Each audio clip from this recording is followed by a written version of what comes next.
The roar of motorcycles shattered the peace of the market. A group of bikers harassed a stout farmer, thinking it was just an easy prank. What they didn't realize was that what awaited them would leave them stunned and full of regret. This story is packed with tension and surprises, guaranteed to keep you on the edge of your seat. Get ready to witness a gripping, emotional tale that you won't be able to look away from. Don't forget to follow us to catch more meaningful and unexpected stories like this one. Now, let's rewind to where it all began. The tranquil morning at Silver Creek Farmers Market unexpectedly became the prelude to uncovering one of the largest arms trafficking networks in U.S. history. When 5 members of the biker gang, the notorious Shadow Ridge, decided to pick on a stout farmer, they had no idea they were targeting one of the military's most dangerous combat specialists. Henry Carter, who had been hiding his true identity for the past 10 years, was a former elite Delta Force operative. The memories of his most perilous missions in modern warfare lay dormant beneath the guise of a friendly farmer in his worn work clothes. His extra weight wasn't a disguise but merely the result of post-military life. That morning, when Blake "Viper" Hudson and his gang set their sights on Henry, they couldn't have known that this action would trigger a chain of events leading to the downfall of a criminal empire and the exposure of an arms pipeline stretching from Montana to Mexico. The morning sun stretched shadows across the Silver Creek market as Henry's old pickup truck rolled into its usual spot. Every movement he made was slow and deliberate as he unloaded crates of fresh produce. Despite his towering frame, tipping the scale at nearly 310 pounds at 60 years old, his every motion was oddly precise. Early market-goers had already begun to gather. Martha Collins, 71, sharp as a razor, watched him arrange heirloom tomatoes with a meticulousness that betrayed his military roots, though she didn't know that was the case. "The tomatoes look beautiful today, Henry," she commented, adjusting her shawl against the crisp morning air. "Seeds from your grandmother, I suppose?" Henry nodded, his rough hands gently positioning each tomato. "Same ones she used to grow. Some things are worth preserving." Beneath his casual tone, Henry's mind was constantly scanning every detail around him. 10 years of living as a farmer couldn't erase the habits ingrained by years of service. He noted the placement of every stall, the entrances, the blind spots. A secret phone in his pocket vibrated. A short message flashed, "Cargo moving. 48 hours." He deleted it instantly, his face betraying no emotion, and resumed chatting with Martha about tomato care. At precisely 10:47 a.m., the rumble of motorcycles echoed through the mountains, momentarily silencing the market. Henry instantly recognized the distinctive sound of modified Harley-Davidsons, at least 5 of them. The Shadow Ridge had arrived earlier than usual. Normally, they showed up only when the market was more crowded. "Those devils again," Martha muttered, her voice trembling. "Maybe just passing through," Henry replied evenly, though he knew better. Recent reports indicated they were becoming more brazen and violent. Something big was brewing, and they were making a show of force. The bikes turned into the market, forming a tight formation. Leading the group was Blake "Viper" Hudson, his leather jacket flaunting the gang's signature colors. Close behind were his trusted enforcers: Sledge, the muscle-bound brute; Reaper, stealthy as a shadow; Goliath, whose massive size rivaled Henry's; and 2 new recruits Henry didn't recognize. They parked their bikes in a line, blocking the main entrance to the market. Viper dismounted first, his swagger that of someone accustomed to fearful stares. Henry noticed the telltale bulge beneath his jacket, a firearm, likely a new acquisition. Viper had never openly carried a weapon before. Well, Viper's voice carried across the market. "Looks like this little veggie party's in full swing." Henry continued arranging produce, each movement deliberate and methodical. He kept his head low, playing the clumsy farmer role he'd perfected, but his peripheral vision tracked every move. Sledge wandered between stalls, knocking over displays. Reaper disappeared behind the flower stand, positioning himself near the west exit. Goliath loomed near the bikes, while the 2 newcomers mimicked the other's aggression. "Good morning, gentlemen," Henry greeted, his tone warm and inviting. Looking for some fresh produce? Viper's eyes flashed with irritation at the pleasant tone. He sauntered over to Henry's stall, his boots deliberately dragging across the ground to create noise. Henry observed his movements closely. There was a slight limp in his right leg, likely a fresh injury sustained within the last 48 hours. Not exactly, fat man, Viper sneered, standing at the front of the stall. We're here for what's ours. This market's on my turf, in case you hadn't heard. Time for everyone to pay up. Martha Collins clutched her shopping bag tightly, her voice trembling with anger. This is outrageous. This market has been here for 40 years. Henry interjected softly but firmly. Martha, why don't you head over to help Mrs. Chun with her flower stall? I'm sure she could use a hand. She hesitated, but there was something in Henry's tone, a quiet yet unyielding resolve, that made her nod and step away. Viper watched her leave with a disdainful smirk, then turned back to Henry. Smart move, getting the old lady out of here. Wouldn't want her to see what happens to farmers who don't understand how the world works. Henry's friendly smile remained, but his sharp eyes missed nothing. The position of each gang member, the civilians still within range of danger, and the various items around the market that could serve as improvised weapons. Everything's been fine here, he said calmly. It's been fine for generations. Sledge appeared beside Viper, holding a ripe tomato in his massive hand.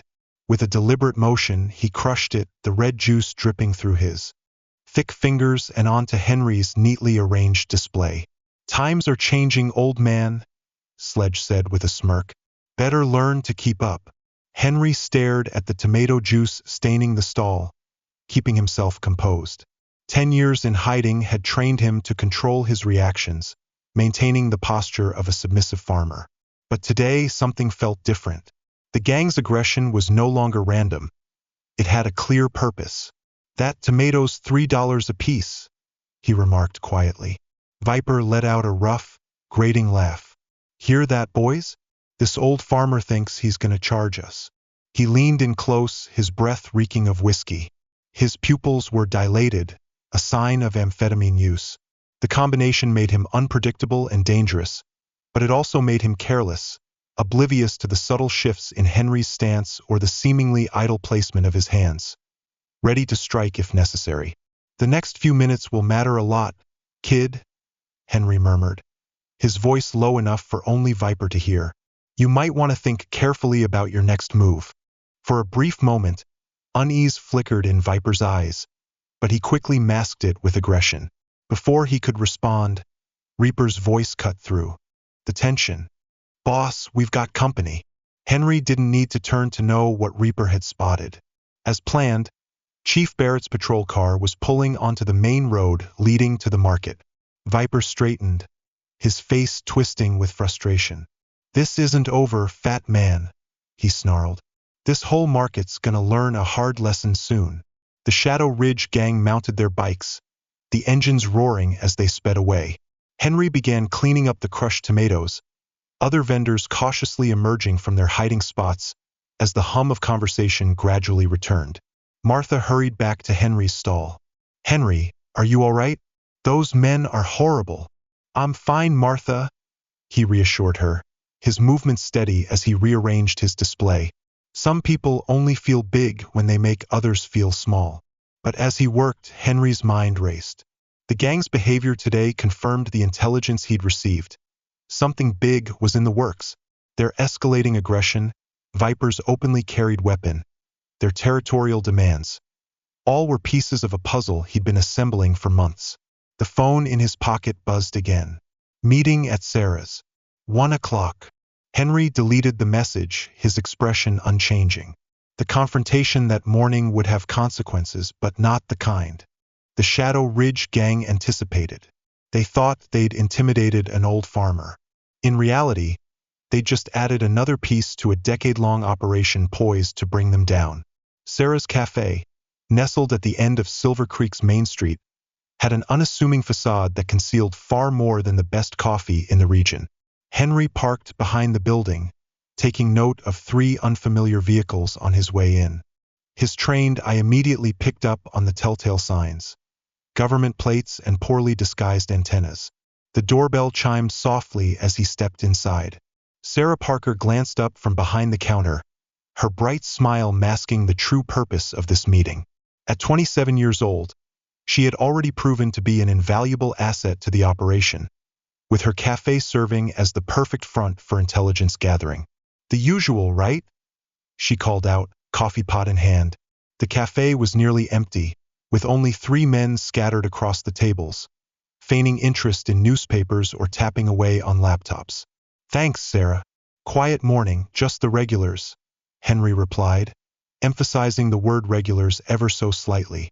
Nodding, Henry grabbed his cup of coffee and moved to a corner table with a clear view of both exits. 5 minutes later, Chief Barrett entered, his uniform crisp despite the early hour. He took his time getting coffee, exchanging pleasantries with Sarah before joining Henry at the table. "Heard there was trouble at the market this morning?" the sheriff began as he sat down. Henry stirred his coffee, his movements measured. "Nothing serious. Just some boys trying to act tough." "Boys packing concealed weapons," Barrett replied, his tone lower. "Viper's never done that before.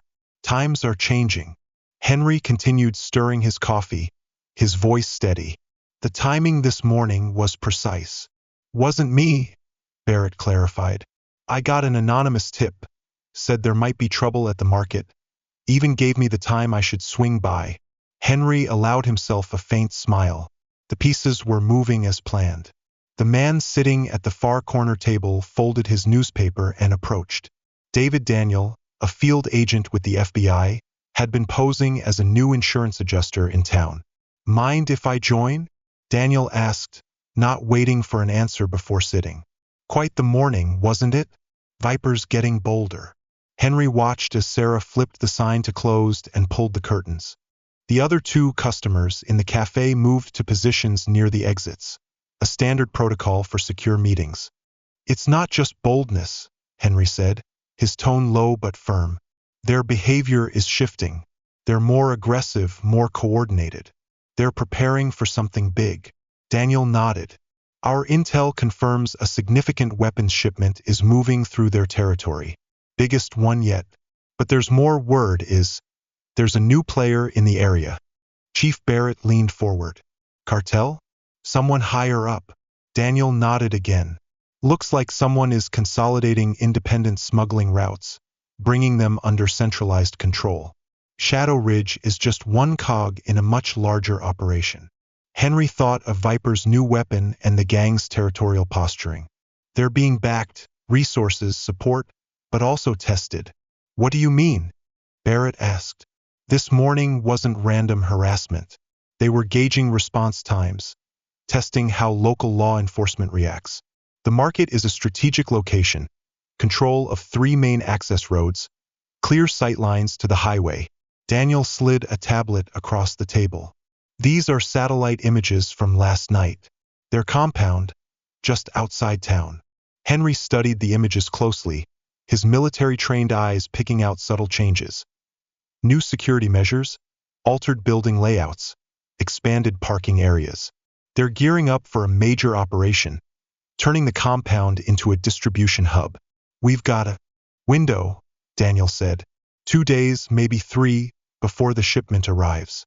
After that, if the intel's accurate, the entire operation will disappear under the protection of whoever's pulling the strings." Sarah reappeared with the coffee pot, refilling their cups with practiced ease. But her voice betrayed tension. "They're recruiting, too. Last night at the bar, I overheard Sledge talking. They're looking for people with military backgrounds, specific skill sets." Henry processed the information, connecting it with patterns he'd observed over the past months. "They're becoming professionalized. Someone's turning them from a gang into a fully operational criminal enterprise." "That makes our timeline all the more critical," Daniel added. "We need to act before they complete the transition. But the operation has to target the entire network. Gang, weapons, and, most importantly, evidence of whoever's backing them." Barrett shook his head, discomfort evident in his expression. "My deputies aren't equipped for this." "They won't need to engage directly," Henry assured him. But we'll need your people ready to protect the town when things heat up. The market was just the beginning. They'll escalate, trying to establish total control before the shipment arrives. How can you be so sure? Barrett pressed. Because that's how I would do it, Henry replied, his voice low but resolute. Secure the town, eliminate potential resistance, and safeguard supply lines. Basic military strategy. Daniel nodded slowly. The question is, how do we force them to reveal themselves before they're ready? A small smile flickered across Henry's face. They've already given us an opening. This morning's display wasn't just about testing response times. They wanted to assert dominance. They think the fat farmer will get scared and back off. And when you don't? Sarah asked, her voice tinged with concern. They'll be forced to act. Their backer will demand it. They can't afford to let one simple farmer undermine their authority. Henry's expression hardened. But we need to be cautious. These aren't just bullies anymore. They're being trained and professionalized. When they come for me, it'll be planned and deliberate. Dangerous, Daniel warned. If they're professionally trained, they might realize you're not just a farmer. Henry thought back to his earlier encounter with Viper, recalling the fleeting moment of doubt in the gang leader's eyes.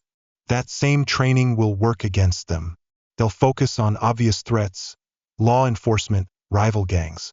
No one pays attention to an overweight farmer. The meeting stretched on for another hour as they refined plans and discussed contingency scenarios. As the others departed, Henry remained seated, watching the town through the cafe's window. Silver Creek was changing. Its quiet streets were about to become the battlefield for a much larger conflict. Sarah approached with one last cup of coffee, her voice low but laced with warning. You know they'll come after you, right? Viper won't let this morning slide. I'm counting on it, Henry replied, his tone steady, carrying the calm assurance of a man who had faced years of combat. Sometimes the best way to draw out the enemy is to make yourself look like an easy target. Driving home, Henry's mind was already racing through scenarios, each possible response meticulously planned.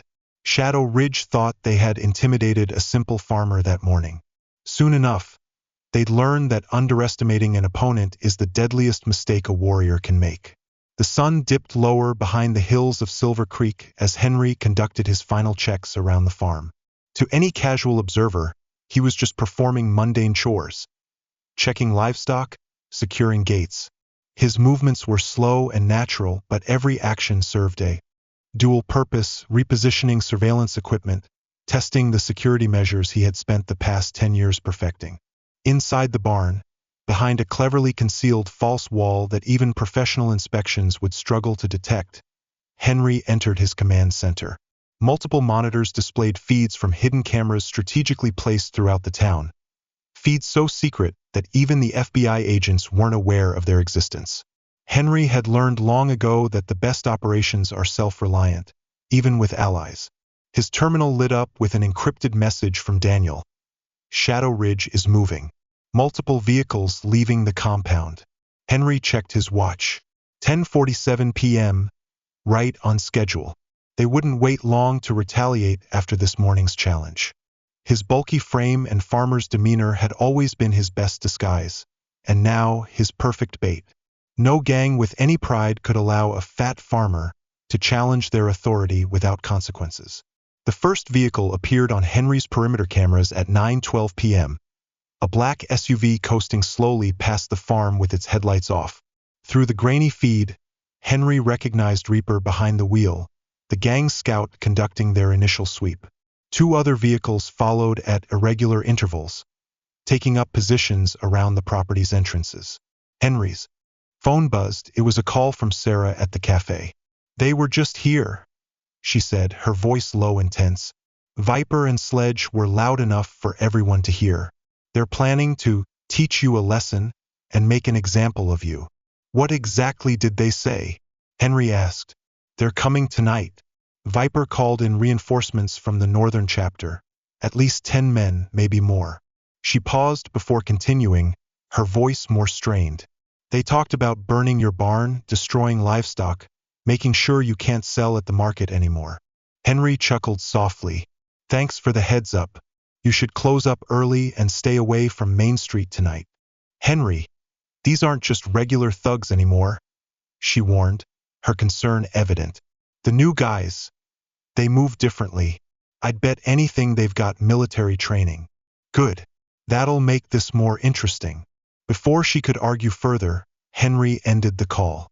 On his thermal imaging system, he tracked 10 distinct heat signatures moving through the fields surrounding the farm. Their approach was tactical, coordinated, clearly the work of former soldiers. Their movements betrayed recent combat experience. Shadow Ridge was indeed evolving into a more professional outfit. Henry opened a locked cabinet, entering a complex code. Inside was his old tactical gear, meticulously maintained over the years despite never being used. Tonight would be different. As he suited up, his muscle memory kicked in, honed from countless past operations. The added weight of years and his bulk made the armor a snug fit, but everything was adjusted and ready. At 9:45 p.m., the prelude to the confrontation began. The sound of engines growled in the dark, motorcycles circling the property just outside visible range. A classic psychological tactic meant to unnerve the target. Henry used the noise as cover, slipping out through a hidden exit in the barn to a prearranged observation point. Viper's voice rang out from the shadows, dripping with arrogance. No one disrespects Shadow Ridge, especially not some fat old farmer. Through his thermal scope, Henry watched the gang split into 3 teams. They moved professionally, covering angles, maintaining communication, and advancing from one piece of cover to the next. Whoever was backing them had provided excellent training.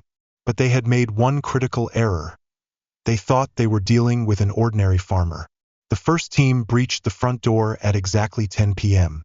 Henry heard their footsteps as they carefully swept the house. The second team moved toward the barn, while the third set up a perimeter to secure the area. Viper remained in the SUV, coordinating the operation via radio. House is empty, one voice reported. No sign of him. But this place is wired, security cameras everywhere. Viper's response was immediate. Find the recordings. Grab anything that could be evidence of our activity. Then burn it all. Henry keyed his own radio, speaking on a secure channel to Daniel. They've taken the bait. Start phase 2. Deputies are 5 minutes out, Daniel replied. Sure you don't want them closer? No need. This has to look real. No signs of a setup. Moving silently through the shadows, Henry's bulk seemed to vanish into the night as he approached the SUV. Viper was focused on issuing orders, oblivious to the figure creeping closer to his vehicle. Barn's empty. Another voice crackled over the radio. No farmer, no livestock. This place looks abandoned. Check for hidden rooms, Viper commanded. He's gotta be somewhere. Henry reached the driver's side door. In one swift motion, he yanked it open and subdued Viper before the gang leader could react. The radio clattered to the floor with a dull thud. Good evening, Henry murmured, locking his arm around Viper's neck in a perfect chokehold. You might want to tell your boys to stand down before things get ugly. Viper thrashed, but Henry's technique was flawless, honed over years of special operations. But, you're just a farmer? Viper choked out, his voice strained. Actually, Henry replied, tightening his grip slightly, I'm the man who's been investigating your weapons smuggling operation for the last 10 years. And thanks to you, I've just confirmed all my suspicions about your new military connections. Viper's eyes widened as the realization hit, but before he could respond, a gunshot rang out from the direction of the barn. Boss! Sledge's voice crackled through the radio. You need to see this. It's a goddamn intelligence hub. Henry sighed, his voice low and calm. Looks like we'll have to do this the hard way. In one fluid motion, Henry rendered Viper unconscious with a precise chokehold. Daniel, start moving in, but make sure a few of them escape.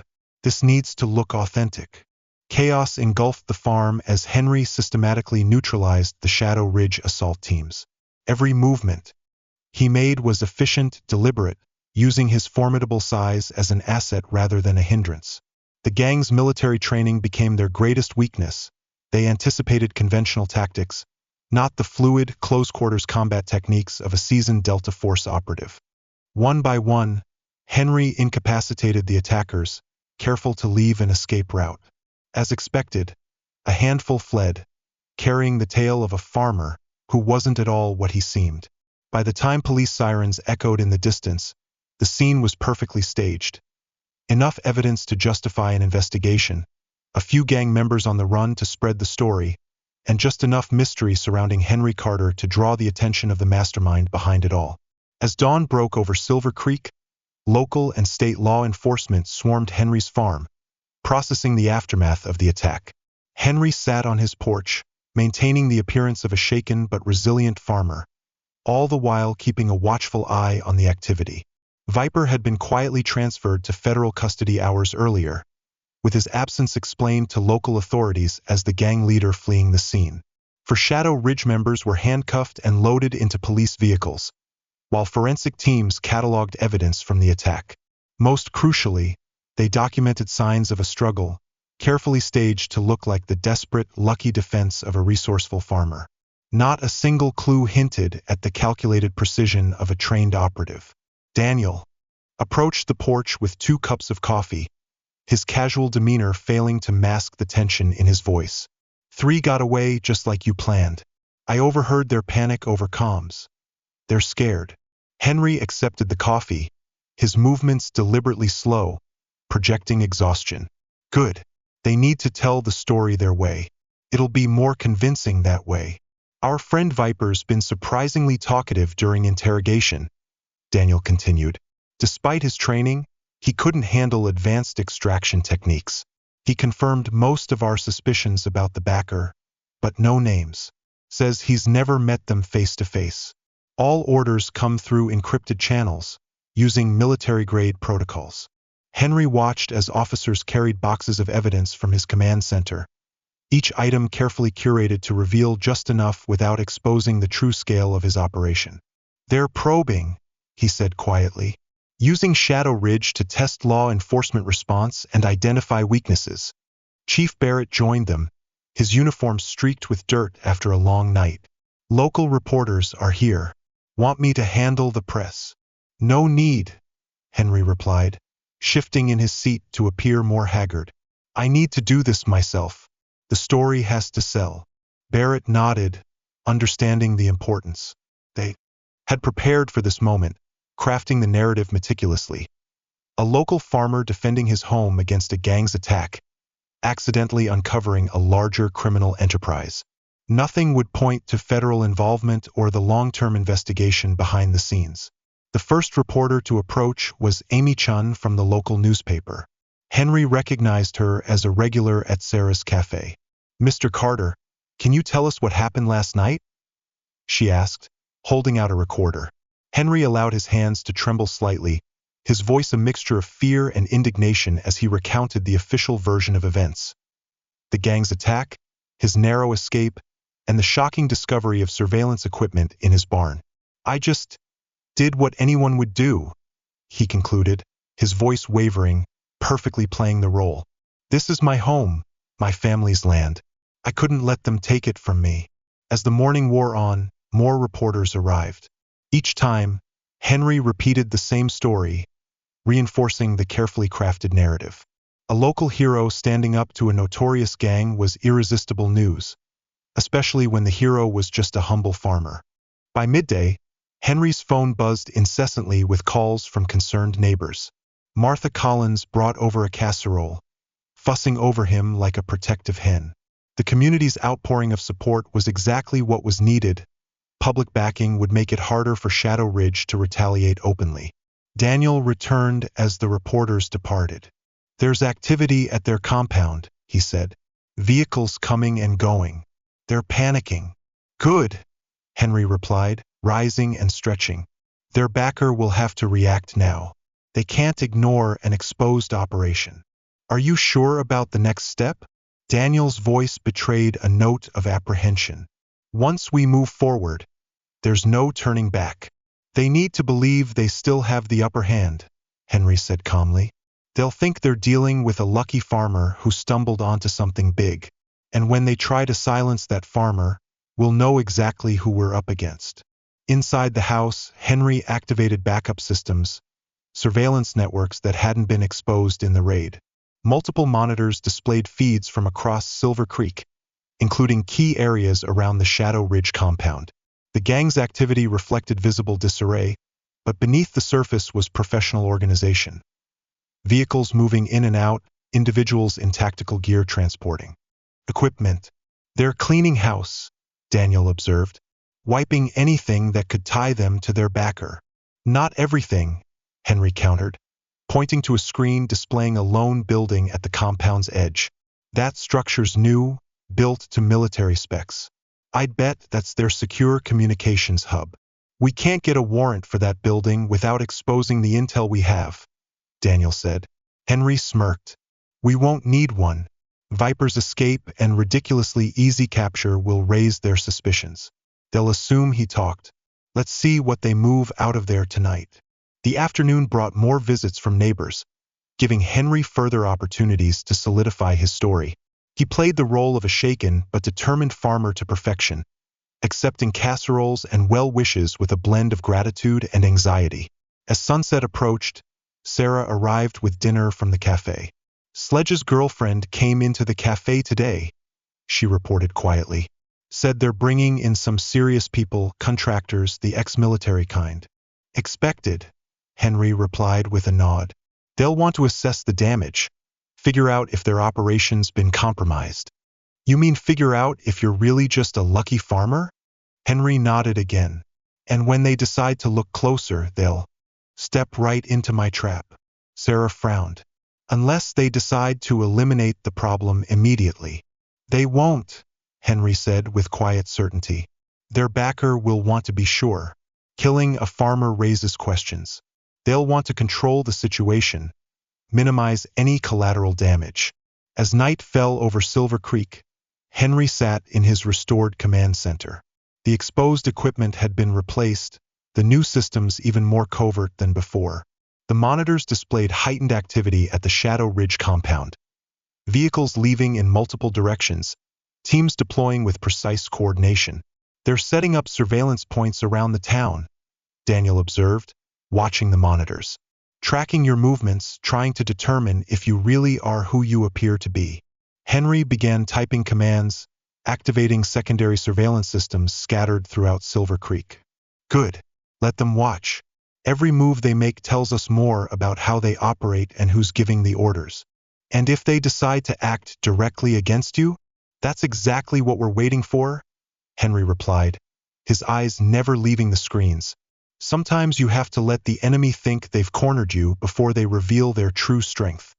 As the night deepened, Henry remained at his station, monitoring every step of the adversary's movements. The final pieces of the puzzle were falling into place. Shadow Ridge believed they were controlling a potential threat, but in reality, every action they took exposed the full extent of their operational structure. A cold gray morning settled over Silver Creek, but Henry stuck to his routine, driving to the farmer's market as if nothing had changed. His stall stood empty, a reasonable sight after the events of the previous night. Yet Henry knew his absence would only deepen their suspicions. Through carefully placed hidden cameras, he observed 4 Shadow Ridge surveillance teams stationed around the market. Their positions were professionally set, overlapping sight lines covering every entrance. However, they weren't the only observers present. Henry identified at least 3 unmarked vehicles that didn't belong to the gang, clearly the work of more sophisticated operatives, likely dispatched by the unknown backer. Martha Collins approached his empty stall, her face etched with concern. Henry, you shouldn't be here. After everything that's happened, no one would blame you for staying home, she pleaded. You can't hide forever, Martha, Henry replied, his voice trembling slightly but firm. Besides, I still have a living to make. His words were loud enough for the nearest surveillance team to hear. Henry positioned himself deliberately, ensuring they could read his lips. The image he presented was that of a stubborn, frightened farmer refusing to back down. A black SUV rolled slowly past the market gate. Henry immediately recognized the driver, one of the professional contractors Sarah had mentioned. His military demeanor was unmistakable, from his posture to the methodical way his eyes scanned the surroundings. "They're going to target you again," Martha whispered, clutching her shopping bag tightly. "Everyone's talking about what happened at your farm and what they found in your barn." Henry bent down to adjust a few empty crates, his movements intentionally slow and clumsy. "Maybe people should steer clear of my stall for a while. I wouldn't want anyone else getting involved." The SUV passed by again, the driver speaking into a communication device. Through the window, Henry caught the man scrutinizing his every action, searching for any sign that he was more than he seemed. His concealed earpiece crackled to life with Daniel's voice. "There's movement at the compound. They're mobilizing a response team." "Expected," Henry murmured softly as, though talking to himself, a natural habit that looked convincing under scrutiny. "They want to see how I'll react, if there's anything unusual." The market gradually filled with shoppers, though many kept a wary distance from Henry's stall. The story of the attack had spread quickly through town. Rumors about mysterious surveillance equipment and how a lone farmer had somehow fended off a notorious gang. Henry heard the hushed whispers, saw the cautious glances. Sarah arrived, carrying a cup of coffee, her visit appearing casual. As she handed it to him, her voice dropped to a near whisper. 3 more professionals arrived at the compound. Military contractors, judging by their gear. "Looks like they're setting up a mobile command center." Henry accepted the coffee, his hand trembling slightly, a calculated gesture to catch the watcher's attention. "They'll want to coordinate surveillance, build a behavioral analysis before they act." "You're sure about this?" Sarah asked, her voice tinged with worry. "These aren't just low-level gangsters anymore. They're trained professionals." "Exactly," Henry replied, his voice steady but quiet. "Professionally trained operatives always follow standard procedures. That makes them predictable." A motorcycle roared past, its rider a low-ranking Shadow Ridge member, deliberately flaunting their presence to maintain the gang's facade of control. Meanwhile, their real professionals worked silently, conducting meticulous surveillance. Chief Barrett's patrol car rolled by right on schedule. His presence was carefully choreographed to appear as routine, not a deliberate protection effort. He gave Henry a subtle nod, confirming that federal teams were in position, closely monitoring Shadow Ridge's reactions. By midday, Henry began packing up his empty stall. His movements were slow and labored, resembling those of a defeated man. He could feel the increasing intensity of the surveillance, their scrutiny growing sharper with each passing moment. To them, he was just a pitiful farmer, desperately trying to cling to his routine, weighed down by fear. "There's activity at the compound." Daniel's voice came through the hidden earpiece. "They're mobilizing an advanced tactical team. Looks like they're done with passive surveillance." Henry loaded the last empty crate onto his truck, his movements deliberately uneasy. "Judging by their preparations, they'll make their move tonight. Multiple teams, fully equipped, no room for error." "Good." He started the truck, driving away from the market with a slightly exaggerated sense of caution, fully embodying the role of a nervous man. "Tell our teams to keep their distance. They need to believe they have full control." On the drive home, Henry noticed at least 3 vehicles taking turns tailing him. Their rotation was seamless, each handoff executed with practiced precision. These weren't gang members, they were seasoned surveillance professionals. Back at the farm, Henry pretended to check his security cameras, making sure to do so visibly in front of the windows. The observers would interpret this as the amateurish efforts of a man growing increasingly paranoid. Every move was calculated to reinforce their belief that he was merely a hapless farmer caught in something far beyond his understanding. That evening, Daniel arrived, disguised as an insurance agent checking on the damage from the previous incident. Carrying a file folder, he stepped inside and lowered his voice once the door closed. "The tactical team is ready," he reported. "They're carrying military-grade equipment, night vision goggles, signal jammers. What your surveillance system revealed has spooked their backer." Henry moved around the house, locking doors and checking windows, each action deliberate. They'll strike shortly after midnight. Professionals usually pick that time. Minimal traffic, optimal darkness. Our team is ready. Just say the word, and they'll be here in 3 minutes. No, Henry said firmly. We need this to play out.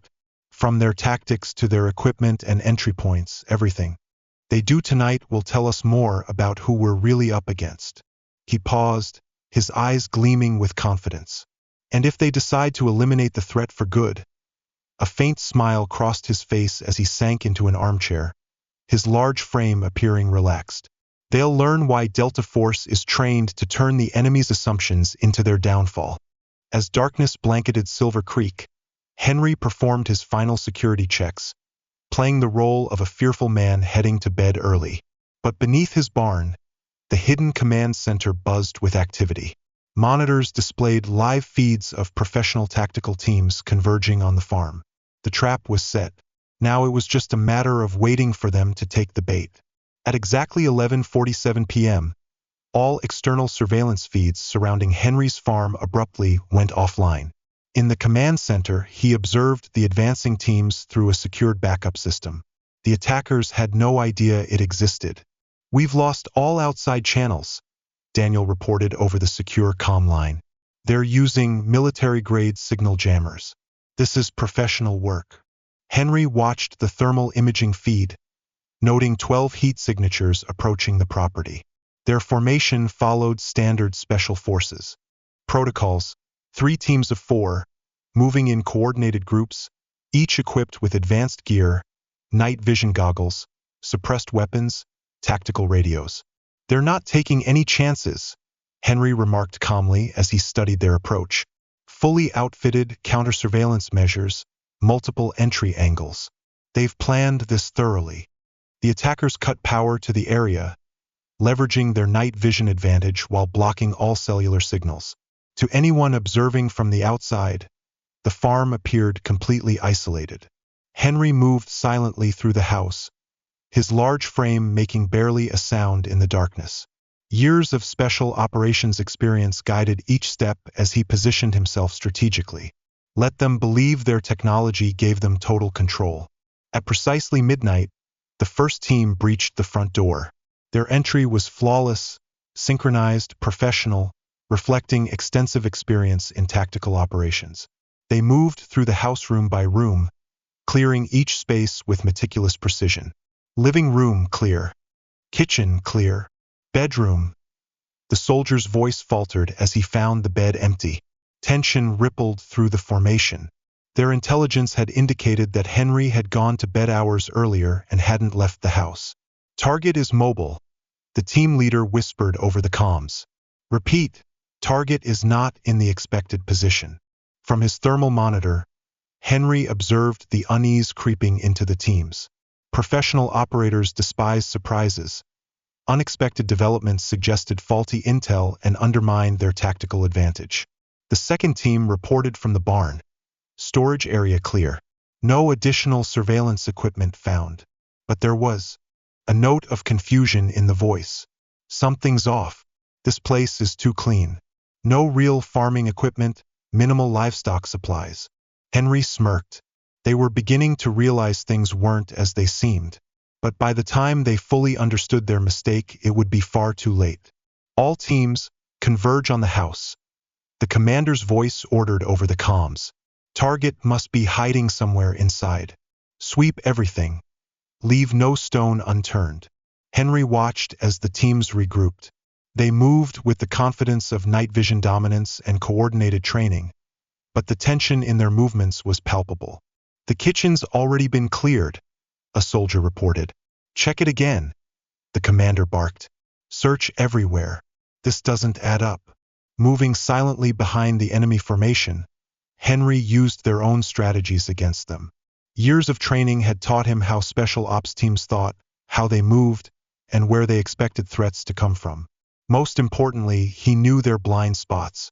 The first soldier went down silently, a precise chokehold rendering him unconscious before he could react. Henry lowered him gently to the floor, the darkness concealing the efficiency of his movements despite his imposing frame. "Johnson, report," the commander's voice demanded, tinged with unease. "Johnson, respond." Henry moved quickly, using the momentary confusion to his advantage. The second soldier never saw him coming. A calculated strike to a pressure point left him unconscious without a sound. "We have a problem," the commander said, his tone tightening. "Two men are unresponsive. Switch to thermal imaging, find me a heat signature." But Henry had anticipated this. The house's interior temperature was carefully regulated to create a uniform thermal profile, rendering their expensive detection systems useless. One by one, the team members were systematically neutralized, each strike precise and non-lethal. These men were merely tools. Henry's true target was the person who had sent them. "Command, we have a major issue," the team leader admitted over the radio, his usual professional demeanor cracking under the strain. "The target is tactically trained. We need immediate rain." The sentence was cut off as Henry incapacitated the commander with a swift, calculated blow. The entire operation had lasted less than 4 minutes. "Daniel," Henry murmured into his concealed radio, "move your teams in. Detain them all before their backup has time to respond." Federal agents emerged from hidden positions around the farm, swiftly apprehending the incapacitated tactical team. The unconscious operatives were loaded into unmarked vehicles, while their expensive equipment was cataloged as evidence. "Their command center will be monitoring everything," Daniel said as he entered the house, his voice low enough for only Henry to hear. "They'll know something went wrong." "Good," Henry replied, reactivating the surveillance systems and restoring the farm's perimeter. "Now they'll have to take this seriously. No more experimenting with hired contractors." "You think they'll come themselves next time?" Daniel asked. "They'll have no choice," Henry said, his eyes fixed on the monitors. Their deniable assets were just neutralized by someone they believed to be a mere farmer. They'll need answers. As dawn broke, the last federal vehicle departed the farm, carrying the captured tactical team to a secure facility for interrogation. Henry returned to his command center, reviewing the video footage from the previous night's operation. The sophistication of the tactical team confirmed their suspicions about Shadow Ridge's backer, a force with substantial resources and military connections. "Think any of them will talk?" Daniel asked. "They don't know anything worth hearing," Henry replied, his eyes scanning the monitors. "They're just contractors hired through shell companies. But their equipment, their tactics, everything about this operation tells us more about who we're really up against." The soft morning light spread over Silver Creek, erasing all traces of the previous night's raid. Henry drove into town, his every move calculated to project the image of a worried but determined man. In a small town like this, secrets didn't stay hidden for long. When Henry arrived at Sarah's cafe, it was unusually crowded. Locals huddled in small groups, whispering about the strange noises and unmarked vehicles seen near his farm. The town's rumor mill was working exactly as expected.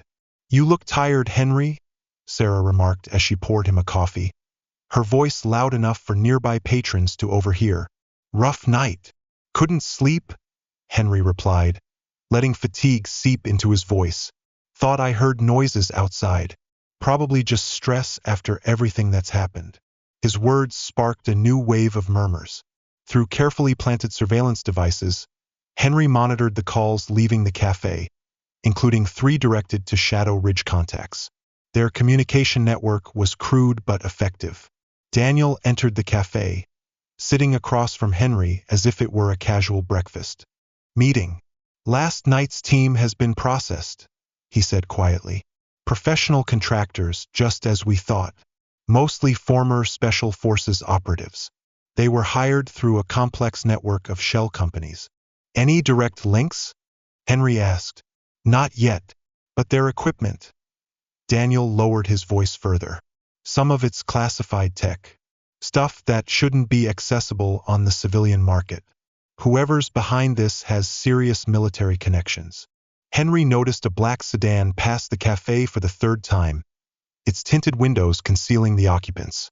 "Not Shadow Ridge," he observed, deliberately staring into his coffee with a tense expression. That's likely the backers' surveillance team. They're analyzing my behavior after last night's failed operation. They're changing tactics, he continued, his tone calm. Last night's team was professional but predictable. Next time, they'll send something different. His secure phone buzzed with an encrypted message from FBI agents. Significant activity at Shadow Ridge compound. High-level personnel on site. Someone important has taken direct control. Martha Collins bustled into the cafe, her timing impeccable. Known as the town's most enthusiastic gossiper, she would help spread the next phase of the narrative they were constructing. Henry Carter, you ought to call someone for help, she exclaimed, her voice loud enough to silence the room. Those strange lights and noises from your farm last night. Half the town's talking about it. Henry allowed his hand to tremble slightly as he set down his coffee. His voice was soft and measured. Just some trespassers, probably. Nothing serious. Nothing serious? Martha's voice rose, ensuring everyone in the cafe could hear. Mary Chun said she saw men wearing night vision goggles, and Bill at the gas station swears he heard helicopters. The cafe fell silent. All eyes turned to Henry. He noticed a few patrons subtly pulling out their phones, recording the conversation. Let them listen, let them report back to their handlers. Mrs. Collins, Henry said, carefully choosing his words. It might be better not to spread stories like that. These are dangerous people. His phone vibrated again with a new message from the command team. Satellite images showed a private jet had landed at a small airport outside town.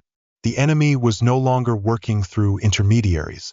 There's movement at the compound, Daniel said quietly over the earpiece. They're deploying teams into town. This is different from before. They're moving openly, deliberately flaunting their strength. Henry gave a slight nod, his face betraying no emotion. Shadow Ridge had clearly been ordered to reassert control, staging public displays of power. Their backer needed to restore fear within the community, deterring anyone else from following the example of a farmer daring to stand against them. Right on cue, the rumble of motorcycles echoed outside the cafe. These weren't the gang's usual members. These riders moved with military precision, their formation flawless. New personnel had been brought in to professionalize the operation. They're watching. Your every move, Sarah murmured as she refilled Henry's coffee.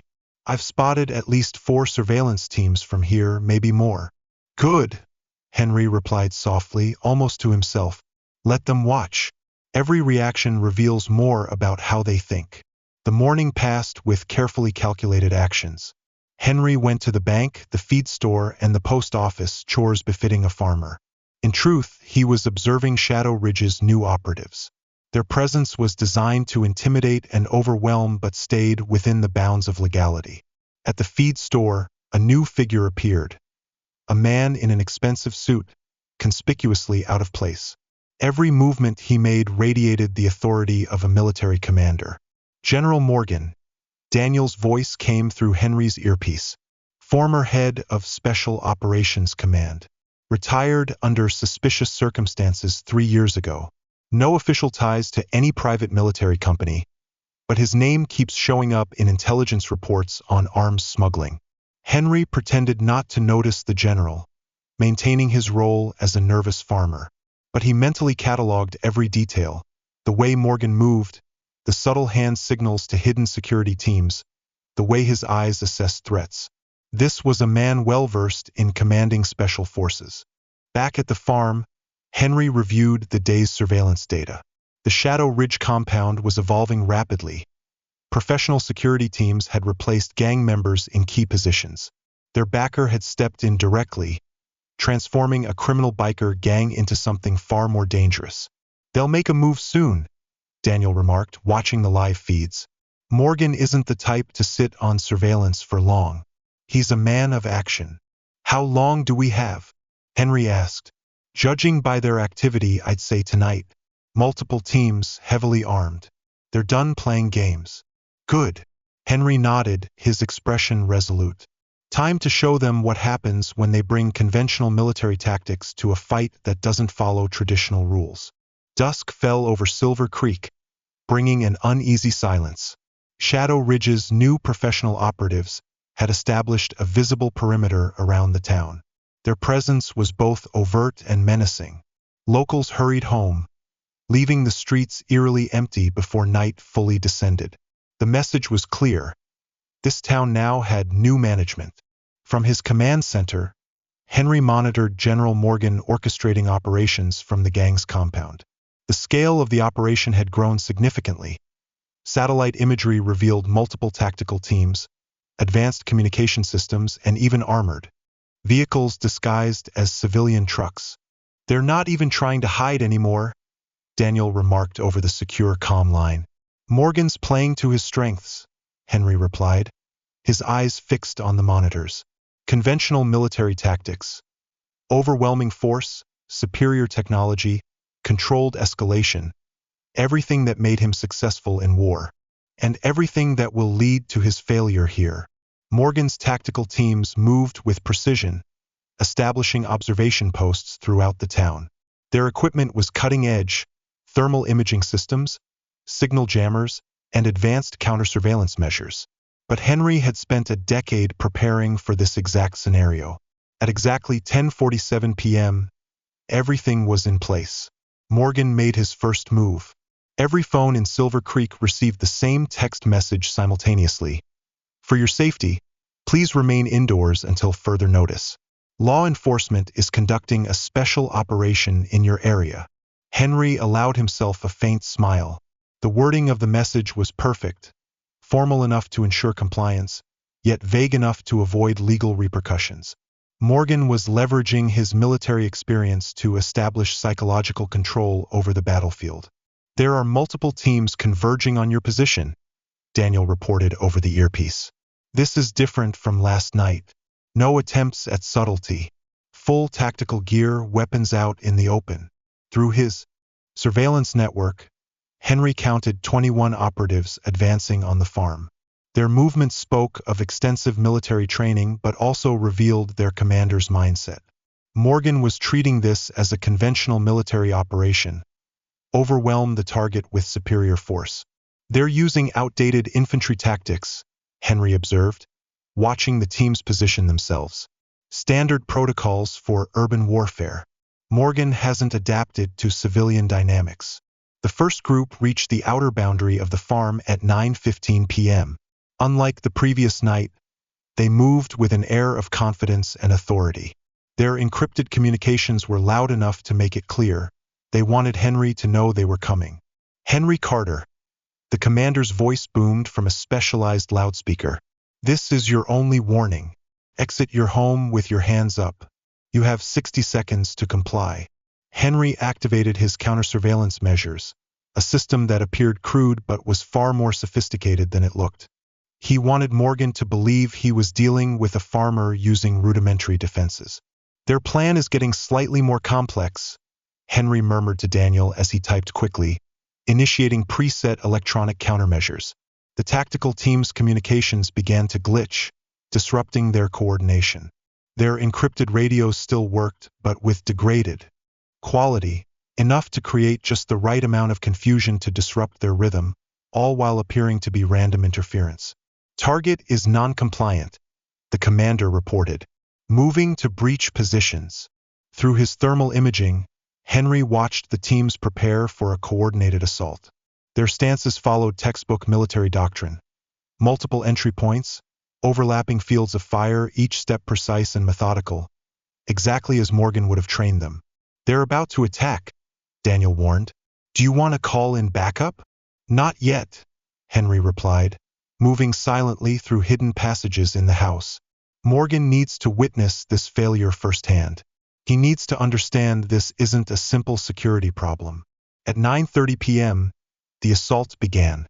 Simultaneous explosions shattered doors and windows as the tactical teams stormed the house. Their breach was flawless, and their room-clearing techniques were without error. Everything unfolded according to military doctrine, and every bit of it played directly into Henry's plan. The first group encountered simple but effective traps, non-lethal, designed to disorient. Thick smoke poured through the vents, obscuring their vision.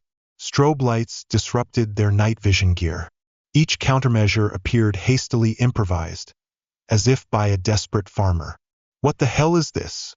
one operative shouted as his team lost communication and broke formation. Nothing in the intel mentioned defenses like this. Moving through the smoke, Henry's bulky frame was eerily silent amidst the chaos. Years of Delta Force experience had taught him to weaponize confusion. One by one, the team members were incapacitated with precision strikes. Every attack was orchestrated to appear accidental, a panicked farmer getting lucky against highly trained soldiers. Nothing about it suggested the work of a professional operative. "Commander, we've lost formation." The leader's voice crackled over the radio, the professionalism in his tone beginning to falter. The target is engaging multiple operatives simultaneously." In the command center at the Shadow Ridge compound, General Morgan watched the tactical feed, his face tightening with concern. His flawless military operation was unraveling into chaos. His highly trained teams were being systematically neutralized by a target that should have been an easy capture. "Pull back," he ordered abruptly. "Regroup at Rally Point Alpha." But Henry wasn't finished. As the teams attempted to retreat, they faced additional complications. Armored vehicles refused to start. Communication systems experienced critical interference at pivotal moments. Each setback appeared random, yet every failure was the result of Henry's meticulous planning. By the time the operation completely unraveled, 13 of Morgan's elite operatives lay unconscious, their expensive equipment scattered across Henry's farm. Every injury appeared to result from self-defense. Every tactical failure looked like desperate luck. "Daniel," Henry said quietly over the secure comms, "bring your team in. Same as last night. Clean extraction. No federal traces left behind." Agents moved swiftly, removing the incapacitated operatives from the area. From a distance, through his surveillance system, Henry observed Morgan's reaction. The general's face was a mask of restrained fury. He understood that his conventional military tactics had utterly failed. "Next time he'll adapt," Daniel noted, as the last federal vehicle departed. "That's what we're waiting for," Henry replied, beginning to reset his defenses. "Every adjustment he makes will reveal more about his organization. Every change in tactics will tell us more about their true operations." The following morning brought a different atmosphere to Silver Creek. The professional operatives of Shadow Ridge had withdrawn from visible positions. The armored vehicles and tactical teams were gone, replaced by unmarked sedans gliding through the streets. The drivers wore expensive suits, no longer clad in tactical gear. From Sarah's cafe, Henry watched Morgan's shift in strategy, from overt military intimidation to a more refined, subtle form of surveillance. Private security contractors now blended into the civilian population. Daniel slid into the seat across from Henry, his expression grim. "They're digging into your background," he said quietly. "Deep checks, interviewing locals, trying to figure out who you really are." "Good." Henry let his hand tremble slightly as he raised his coffee cup, maintaining the image of a nervous farmer. "The records will confirm my story. 10 years of carefully constructed history, all leading to exactly what they expect to find." Through the cafe window, Henry spotted one of Morgan's investigators speaking with Martha Collins outside the grocery store. Her love of gossip made her a perfect source, and her extensive knowledge of local history lent credibility to Henry's cover story. "Your background will hold," Daniel agreed. "But Morgan's not just focused on you anymore. He's investigating everyone who's interacted with you, looking for connections that don't fit." Henry noticed a suited man photographing license plates in the parking lot. Their surveillance was becoming more comprehensive and professional. Morgan no longer underestimated his adversary. Sarah approached their table with the coffee pot, her movements casual but her tone tense as she refilled their cups. "They were asking a lot of questions at the bank this morning," she whispered. "Flashed badges, claimed to be federal inspectors investigating financial fraud." "Morgan's good," Henry acknowledged quietly. "Using a legitimate cover story, official credentials. makes it impossible for people to refuse cooperation without raising suspicion. The cafe door jingled as two more investigators entered. Their professional attire couldn't hide their military bearing. They took seats at the counter, ordered coffee, but kept discreet eyes on Henry's table. "They found something," Daniel warned, checking his phone. Satellite feeds show increased activity at the compound. More vehicles arriving, encrypted communications. Spiking. Henry caught snippets of conversation from the counter. The investigators were discussing property records, business licenses, and trying to piece together his financial history. Morgan was thorough, hunting for any anomaly in Henry's carefully crafted cover story. "Sir," one investigator said quietly into a concealed microphone, "the target's business transactions show irregular patterns. Monthly purchases don't align with reported farm output." Henry had anticipated this. His financial records were meticulously calibrated, enough small inconsistencies to raise questions, but nothing indicating illegal activity. Just enough to make them dig deeper. "They're cross-referencing your military records," Daniel added, "trying to find any sign of prior service that would explain your tactical capabilities." "They won't find anything," Henry said, his tone calm and assured. "My Delta Force file was erased years ago. The official databases will show exactly what we want them to see." The morning unfolded with deliberate precision. Henry visited the bank, the post office, and the feed store, routine errands for a farmer. In reality, he was giving Morgan's team opportunities to observe his habits. Every location, every interaction, had been meticulously prepared over the years to reinforce his cover identity. By midday, a new figure emerged. A woman in a perfectly tailored business suit entered City Hall. Her badge identified her as a federal prosecutor investigating organized crime. Her questions about Henry Carter were direct, professional, and carefully framed to seem like part of a broader RICO investigation. Margaret Harass, Daniel identified through the secure comms. Former military intelligence, now working for private security firms. Her specialty is uncovering deep cover operatives. Driving past City Hall, Henry noticed Harris's unmarked car, a telltale sign that Morgan was escalating. He had brought in specialists trained to expose covert operations. The game was becoming more complex. "They're expanding their investigation," Daniel warned, "checking records in neighboring counties, looking for patterns or connections we might have missed." "Let them look," Henry replied, parking at the agricultural supply store. "Every record they find, every connection they trace back, reinforces the story we want them to believe." But Morgan wasn't stopping there. By mid-afternoon, new players appeared in Silver Creek. Men in expensive suits meeting with local business owners, offering investment opportunities and development deals. Morgan was applying economic pressure, trying to isolate Henry by buying influence within the community. "Smart move," Henry observed, watching one of the suited men negotiate with the local hardware store owner. Using legitimate business connections to establish control, much harder to resist than outright intimidation. The pressure escalated throughout the day. Bank employees suddenly discovered irregularities in Henry's accounts. Building inspectors showed up at the farm, citing code violations that required immediate attention. Each action was legal, professional, and impossible to prove as harassment. "They're trying to squeeze you financially," Daniel noted, "forcing you to make a mistake that exposes connections they can follow." Henry smirked as he drove back to the farm. That evening, Morgan still believed he was dealing with a farmer accidentally entangled in something sensitive. He searched for cracks in Henry's story, weaknesses to exploit and force him into revealing information. But Morgan was asking the wrong questions. He was too focused on uncovering who Henry really was to notice what was unfolding right in front of him. As night fell over Silver Creek, Henry reviewed the day's surveillance data.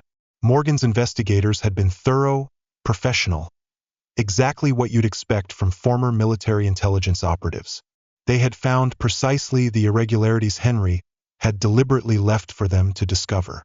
"They'll make a move soon," Daniel predicted over the secure line. "This level of deep investigation always leads somewhere." trust that. Henry activated his security systems, preparing for the next phase. Morgan thought he was gathering intelligence for a precision strike. In reality, he was walking into a campaign that had been in the making for 10 years. Throughout the night, Morgan's investigators worked tirelessly, analyzing data, connecting dots, and constructing a profile of Henry Carter. But the picture they were piecing together was deliberately misleading, guiding them straight to where Henry wanted them to go. The first sign of Morgan's new strategy came at dawn. Through his surveillance network, Henry observed trucks arriving at the Shadow Ridge compound. They were no longer military vehicles but commercial delivery trucks, each carrying equipment that was soon deployed across Silver Creek. Surveillance cameras disguised as infrastructure devices, signal monitoring equipment hidden in ordinary installations. "They're building a surveillance network," Daniel reported. "Professional-grade equipment, military protocols. Morgan's turning the whole town into an observation post," Henry noted, studying the installation patterns as he prepared for his usual morning routine. Morgan was meticulous, creating overlapping coverage zones to track every movement in town. But what caught Henry's attention were the deliberate gaps in the network, specific areas left uncovered. "He's creating corridors," Henry observed, scrutinizing the layout, guiding movement along predictable paths, standard urban control tactics. The town began to change. New security personnel appeared at local businesses, wearing badges from private contractors and carrying themselves with professional demeanor, a stark contrast to the crude intimidation tactics previously employed by Shadow Ridge. Morgan was establishing what appeared to be legitimate checkpoints throughout Silver Creek.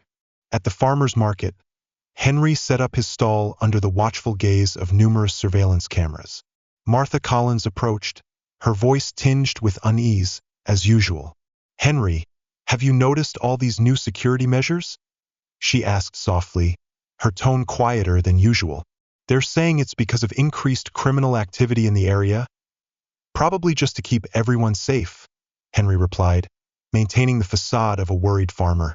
"But it does seem like a lot of security for a small town like this." His words were picked up by Morgan's surveillance system, just as planned. Let them hear the anxiety in his voice, see the tension in his gestures.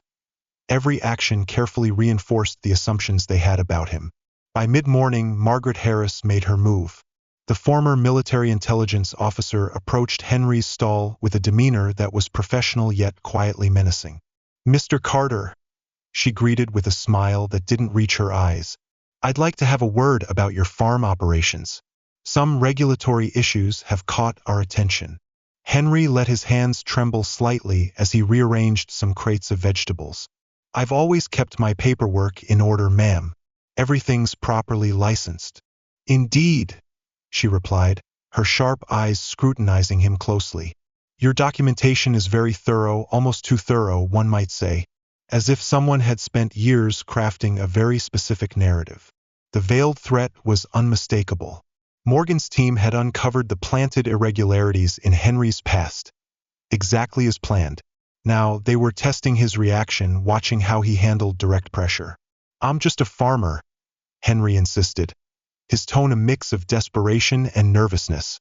"I don't know anything about complex paperwork or regulations. I'm just trying to work the land my father left me." Harris's next move was unexpected but revealing. She pulled out a folder containing official financial records. "Your banking transactions show some interesting patterns," she said coolly. "Fertilizer purchases don't align with reported crop yields. Equipment expenses far exceed what's typical for a small farm like yours. Small discrepancies, but enough to paint a suspicious picture." Henry maintained his tense demeanor, but internally he analyzed Harris's tactics. She was skilled, using official records and legitimate concerns to exert pressure. Morgan had chosen his personnel well. "Agricultural equipment is expensive these days," Harris remarked, her tone detached but professional. "You had to take out loans to upgrade your systems, didn't you?" "Yes, loans," Henry replied, his voice shaking as though cornered. "Loans from banks with curious ties to foreign entities," Harris continued, her smile as sharp as a knife. "You understand we'll need to conduct a thorough audit." Standard procedure whenever financial irregularities like this arise. Through his concealed earpiece, Daniel's voice came through. They're moving teams around town. Whatever Morgan's planning, it's leading to something big. Henry watched as Harris walked away, noting how other agents continued to monitor his position. Morgan was tightening the noose, using legal, financial, and regulatory pressure to limit Henry's options. By the afternoon, Morgan's strategy became clear. Local suppliers suddenly reported issues with Henry's accounts. The bank froze his assets pending investigation. Building inspectors arrived at the farm, citing numerous violations that required immediate correction. They're isolating you, Daniel noted, cutting off resources, limiting options. Classic intelligence tactics. Morgan thinks he's found my weakness, Henry replied calmly, keeping his composure. Financial pressure, legal threats, things an ordinary farmer wouldn't know how to handle. He's expecting me to slip up, to reveal connections while trying to fix these problems. The pressure continued to mount throughout the day. Henry noticed the townspeople growing more distant, worried about being associated with him. Morgan's agents had been careful to spread rumors about potential criminal investigations, amplifying the community's unease. But the most intriguing development came at dusk. An unmarked truck arrived at the Shadow Ridge compound. Satellite imagery showed the vehicle was heavily shielded, concealing its cargo. Communications traffic just spiked, Daniel reported. High-level encryption, military-grade protocols. Something big is being coordinated. Henry reviewed the surveillance data, analyzing the patterns emerging at Shadow Ridge. The gang's usual members were gradually being replaced with professional operatives. The compound was transforming into something far more sophisticated. Morgan is setting up for the endgame, Henry observed. He believes this pressure campaign will either force me to flee or make a desperate move.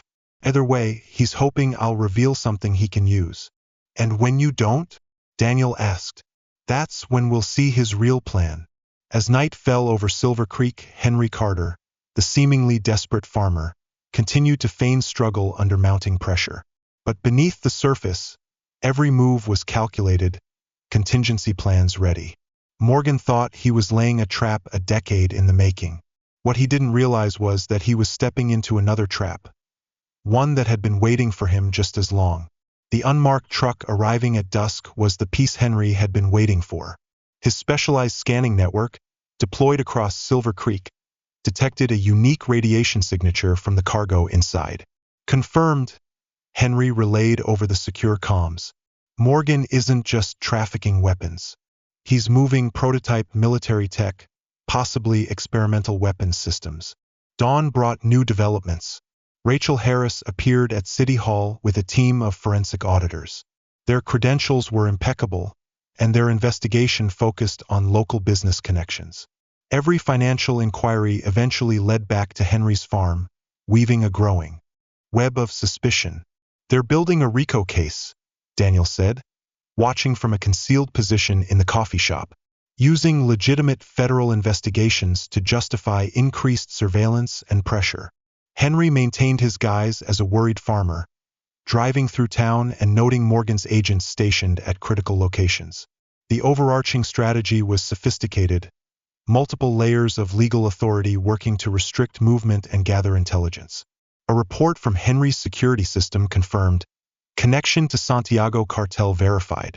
Weapons shipments are moving north along established routes. The Shadow Ridge compound is being prepped as a distribution hub. The final pieces were falling into place. Morgan wasn't just trafficking weapons. He was building a sophisticated smuggling network, using legitimate businesses and criminal organizations as cover. Shadow Ridge was just one component of a much larger operation. At the farmers' market, Henry noticed new faces among the morning shoppers. Professional observers, their seemingly casual behavior belied by the disciplined demeanor of those with military training. Mr. Carter, Harris's voice rang out as she approached his stall, her professional demeanor steady as ever. Our investigation has uncovered some interesting patterns in your equipment purchases, specifically items that could be used to modify certain machinery. Henry let His hands tremble slightly as he rearranged crates of vegetables. Farm equipment needs regular maintenance, ma'am. Nothing unusual about ordering replacement parts. These modifications are different, Harris replied, placing transaction records in front of him. They align with patterns we've seen in arms trafficking operations, specifically converting civilian vehicles for military applications. The implication was clear.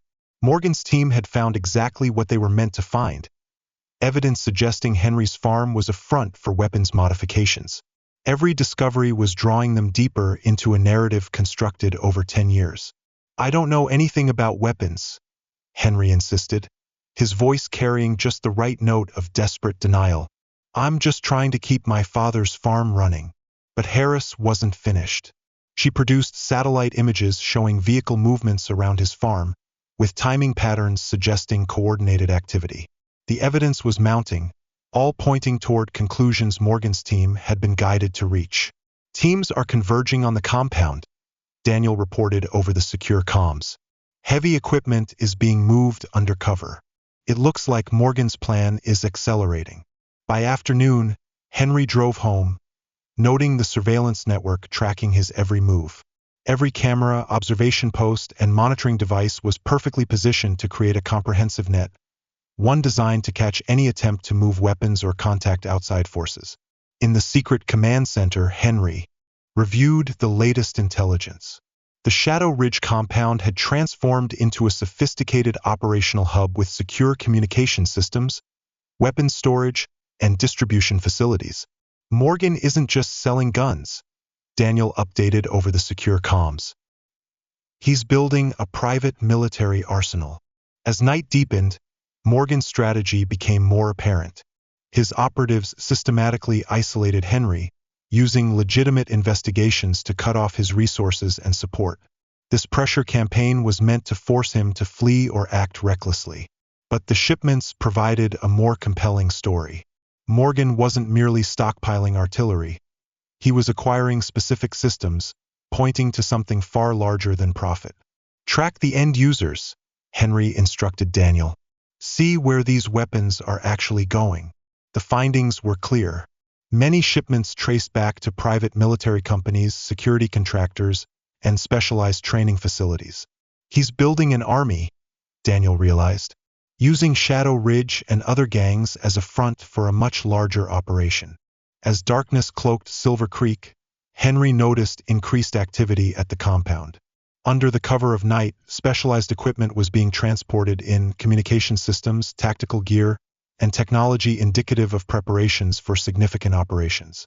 Morgan thinks he's identified a security threat, Henry observed, studying thermal imagery. He's accelerating, trying to neutralize what he perceives as a risk to his plans. And when he acts against you? Daniel asked. That's when we'll know what he's truly building. The breakthrough came at midnight. Henry's surveillance system detected encrypted signals emanating from the Shadow Ridge compound. These communications were too sophisticated for a typical criminal organization. We've got data, Henry announced over the secure line. Weapons manifests, deployment schedules, training protocols. The intelligence painted a grim picture. Shadow Ridge was merely one node in a vast network, with each criminal organization carefully chosen and positioned. Morgan was leveraging gang territories to mask high-level military operations, constructing something capable of operating outside formal oversight. As dawn arrived, the pressure intensified. Rachel Harris appeared at Henry's farm with a team of federal auditors, ostensibly investigating agricultural regulations. Interesting modifications to your irrigation systems, Mr. Carter, Harris remarked, examining blueprints with a sharp eye. Your energy consumption doesn't match typical agricultural needs. Henry maintained his nervous facade while noting how her team photographed specific areas of the farm.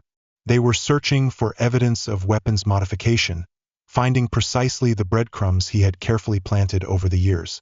Farming these days requires more advanced tech, he explained, his voice strained.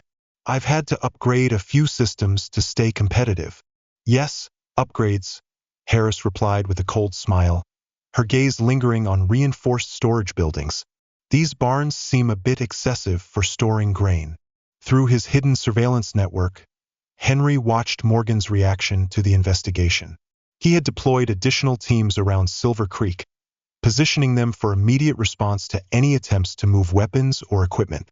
Multiple vehicles just arrived in town, Daniel reported. Professional contractors, military-grade gear disguised as civilian equipment. Morgan's preparing for something big, Henry replied. The picture was becoming clearer. Harass's investigation was building a legal framework to justify more aggressive actions, while Morgan's teams set up positions to encircle the town. He was laying the groundwork for a large-scale coordinated operation. Driving to Sarah's cafe, Henry could feel the surveillance net tracking his every move. Every camera, observation post, and monitoring device was actively reporting his location. Morgan was ensuring Henry couldn't escape whatever was about to happen. "They found the secret room in your barn," Sarah whispered as she set a coffee cup on the table. "The one you prepared for them to find.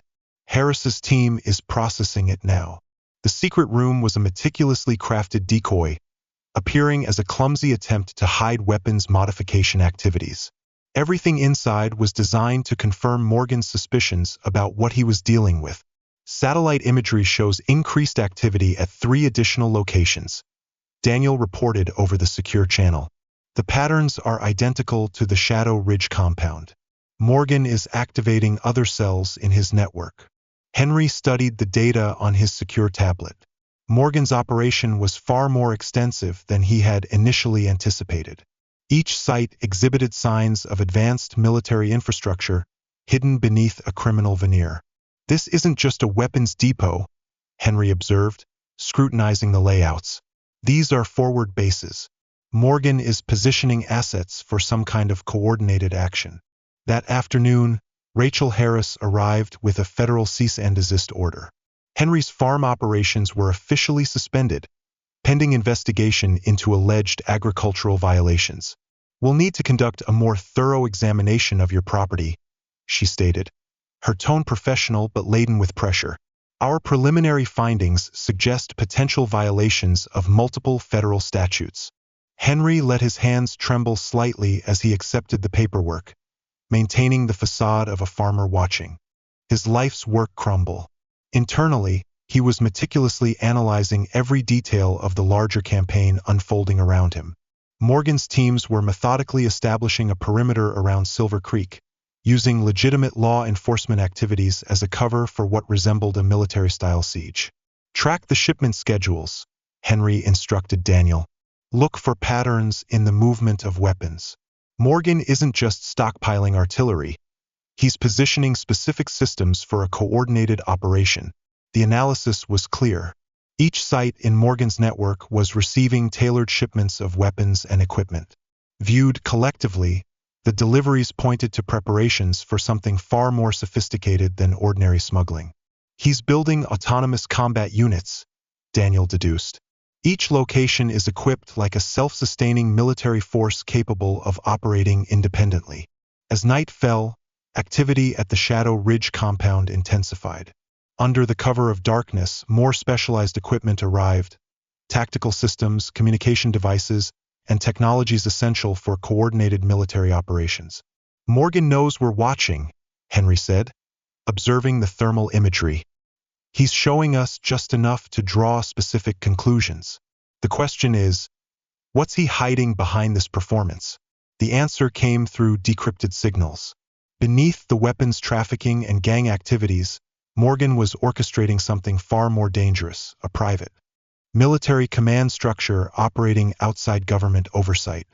"This goes far beyond arms dealing," Henry relayed through the secure channel.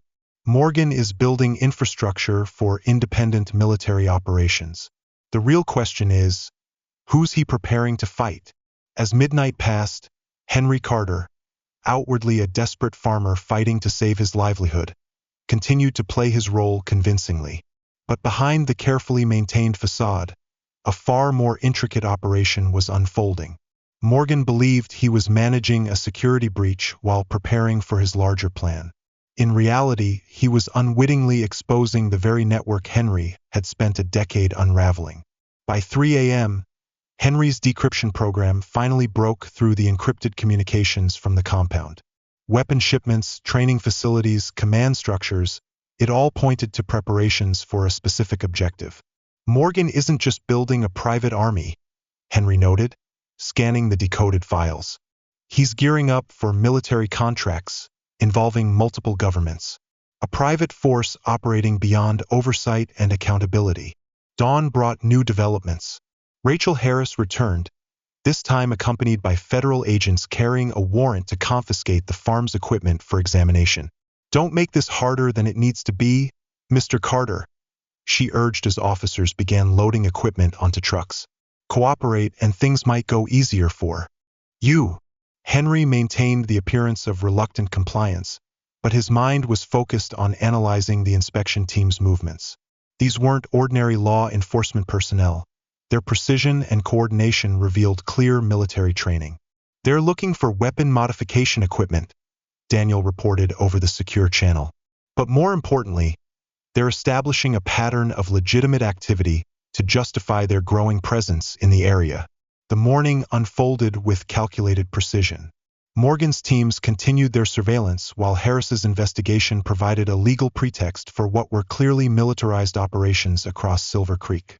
Some new trucks just arrived at the compound, Sarah said softly, setting a cup of coffee down beside Henry.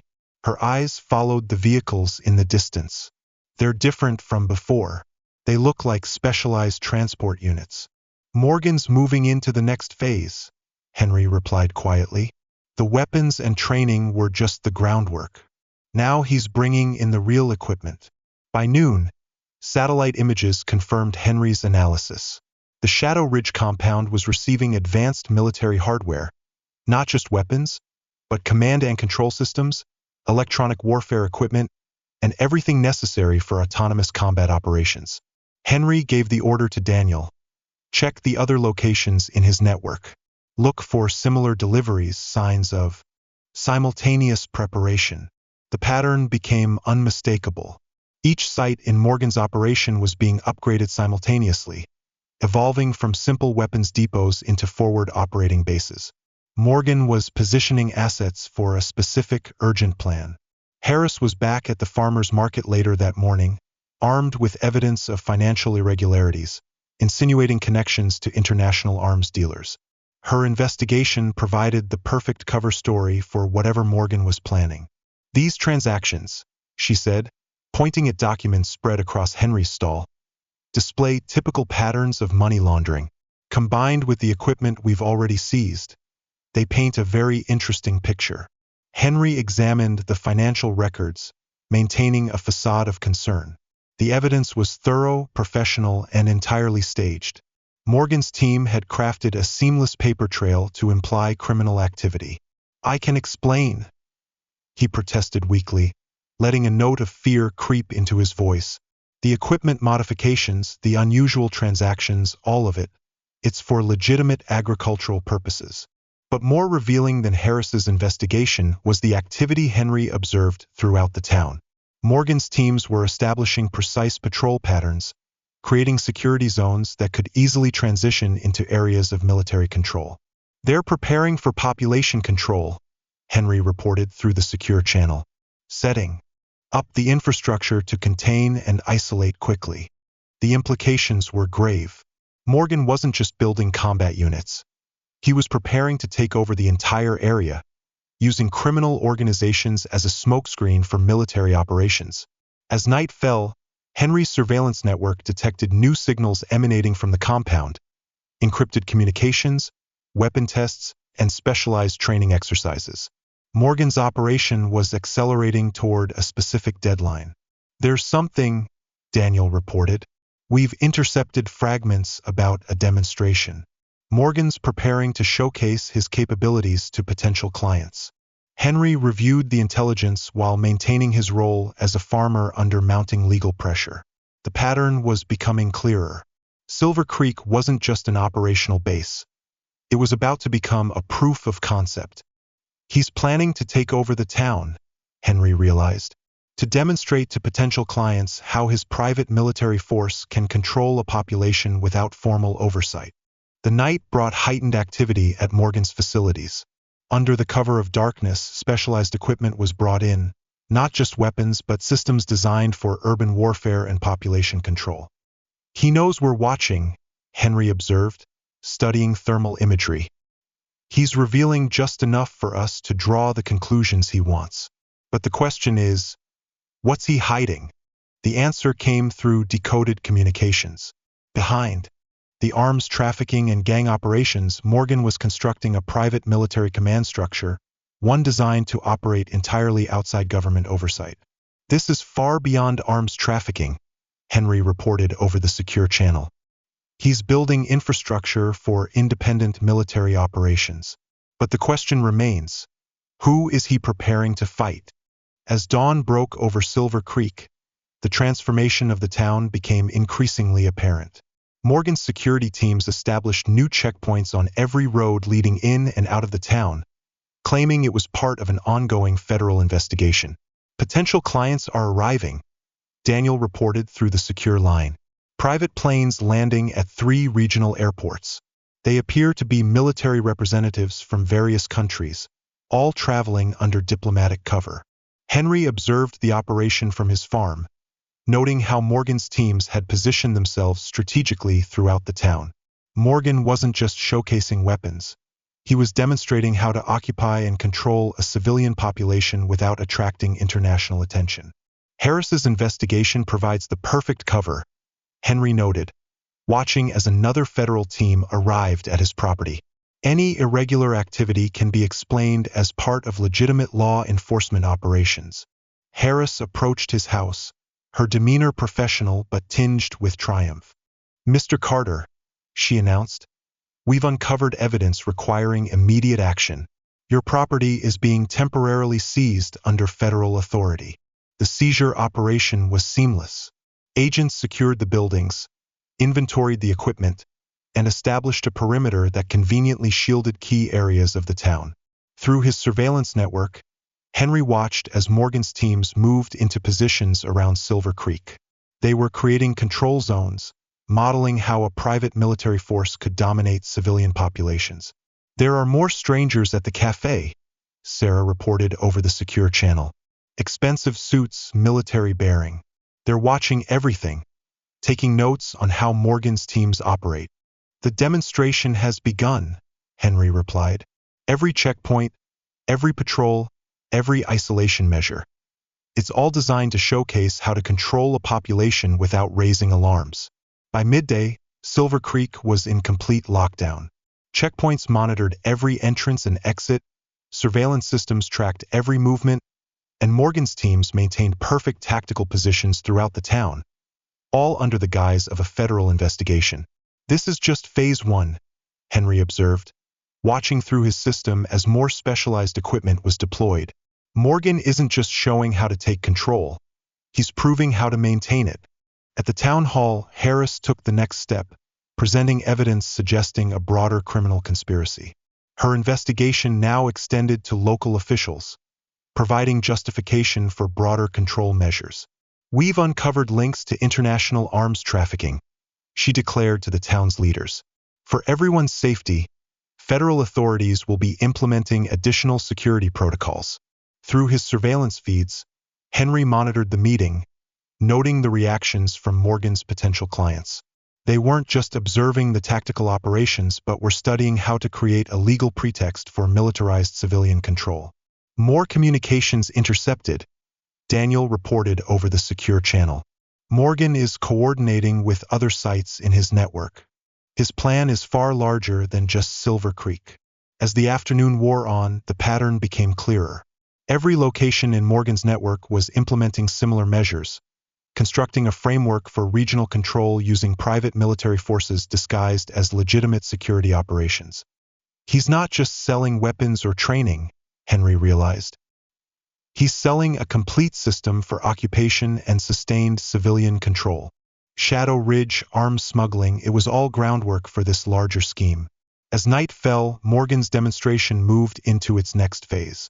Tactical teams began conducting security sweeps throughout the town, establishing patterns. of civilian control and surveillance that could easily be replicated elsewhere. Morgan's clients are thoroughly impressed, Daniel reported, monitoring communications from the observation teams. He's showing them exactly what they want: seamless civilian control without the overt presence of military forces.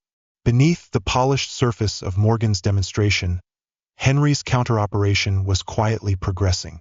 Every control measure, security protocol, and piece of equipment Morgan deployed was meticulously recorded and traced.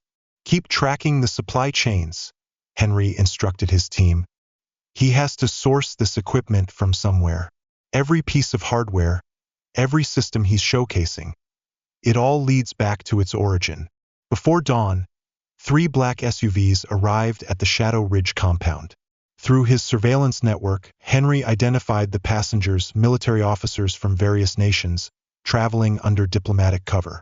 12 high-level observers, Daniel confirmed over the secure channel. Representatives from nations grappling with insurgencies. They're here for more than just weapons. They want Morgan's entire civilian control system. From his farm, Henry observed as Harass's investigation provided the cover for the next phase of operations.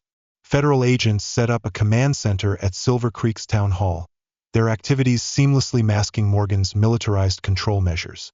"The teams are moving differently," Sarah reported over the secure line. "More aggressive, like they're putting on a show." Morgan's demonstration escalated to active operations. His teams conducted coordinated security campaigns across Silver Creek, demonstrating to potential clients how private military forces could effectively control civilian populations while maintaining plausible deniability. "You're required at the Federal Command Center," Harass informed him, arriving at his door flanked by an armed escort. "We have some questions about your international connections." The drive to Town Hall was a carefully staged event. Morgan's teams showcased their capabilities in civilian control, demonstrating checkpoint protocols and surveillance technologies. Every movement was designed to impress the observing clients. Inside the town hall, Henry maintained his role, a nervous but resilient farmer, while covertly monitoring operations through hidden sensors. The command center was equipped with advanced military communication systems, tactical displays, and everything necessary for regional control campaigns. These financial records, Harass pointed to the documents spread across the table, indicate connections to arms dealers in 3 different countries. "How do you explain this?" But more intriguing than her questions was the activity Henry observed in the building's secured areas. Morgan was showcasing advanced command and control systems, electronic warfare capabilities, everything required for private military operations. Activity at the compound, Daniel reported. "They're preparing specialized equipment for the demonstration, high-grade military hardware that shouldn't exist outside official channels." Through hidden cameras, Henry watched as Morgan orchestrated the presentation. He wasn't just displaying weapons and tactical teams. He was unveiling the infrastructure needed to control populations without official oversight. Multiple signals detected, Henry noted as his covert surveillance tracked communications from the command center. They're coordinating with other locations in the network. This demonstration isn't just for Silver Creek. By midday, the town had fully transformed into a model of private military control. Checkpoints regulated all movement, surveillance systems tracked every citizen, and tactical teams maintained complete coverage of key areas. "Clients are thoroughly impressed," Daniel confirmed. "Morgan is showing them exactly what they came for: civilian control without international scrutiny." Henry issued his next order: "Trace the origins of that equipment. Every piece they showcase has a supply chain. Track the manufacturers." As the day wore on, Morgan escalated the demonstration to include response capabilities. Tactical teams conducted coordinated drills throughout Silver Creek, showcasing their ability to control and suppress civilian resistance swiftly and effectively. "Sir," Daniel's voice carried urgency over the secure line. "Satellite imagery shows increased activity at other network locations. They're not just demonstrating control. They're showing how to expand it across entire regions." Henry balanced maintaining his facade of a beleaguered farmer while analyzing the intelligence pouring in. The pattern was clear: Morgan wasn't just selling private military services. He was marketing a scalable model for private forces to systematically control civilian populations worldwide. Nightfall brought Morgan's demonstration to its dramatic climax. Beneath the cover of darkness, he showcased the full capabilities of his private military force to his prospective clients. Elite tactical teams executed complex urban warfare drills, demonstrating population control techniques and swift suppression of resistance. But Henry Carter, the farmer seemingly crushed by a federal investigation, was executing his own operation. Every demonstration, every capability Morgan flaunted, was carefully recorded and monitored. Morgan believed he was boasting about his private military empire, but in reality, he was providing the evidence that would dismantle his entire network. Prepare for the final phase, Henry instructed his team. Morgan has shown us everything. It's time for his performance to end in a way he'll never expect. At midnight, Morgan launched the concluding phase of his showcase. Tactical teams conducted synchronized operations across Silver Creek, demonstrating how private military forces could assert total control over a civilian population. In his hidden command center, Henry Carter initiated his final counterstrike. All surveillance systems are fully operational, Daniel reported. Every device Morgan is demonstrating, every tactic his teams employ, is being recorded and analyzed. Henry watched Morgan's presentation unfold through his surveillance screens. In Morgan's command center, the man stood before tactical displays, explaining to his clients, foreign military officers, how his forces operated without government oversight.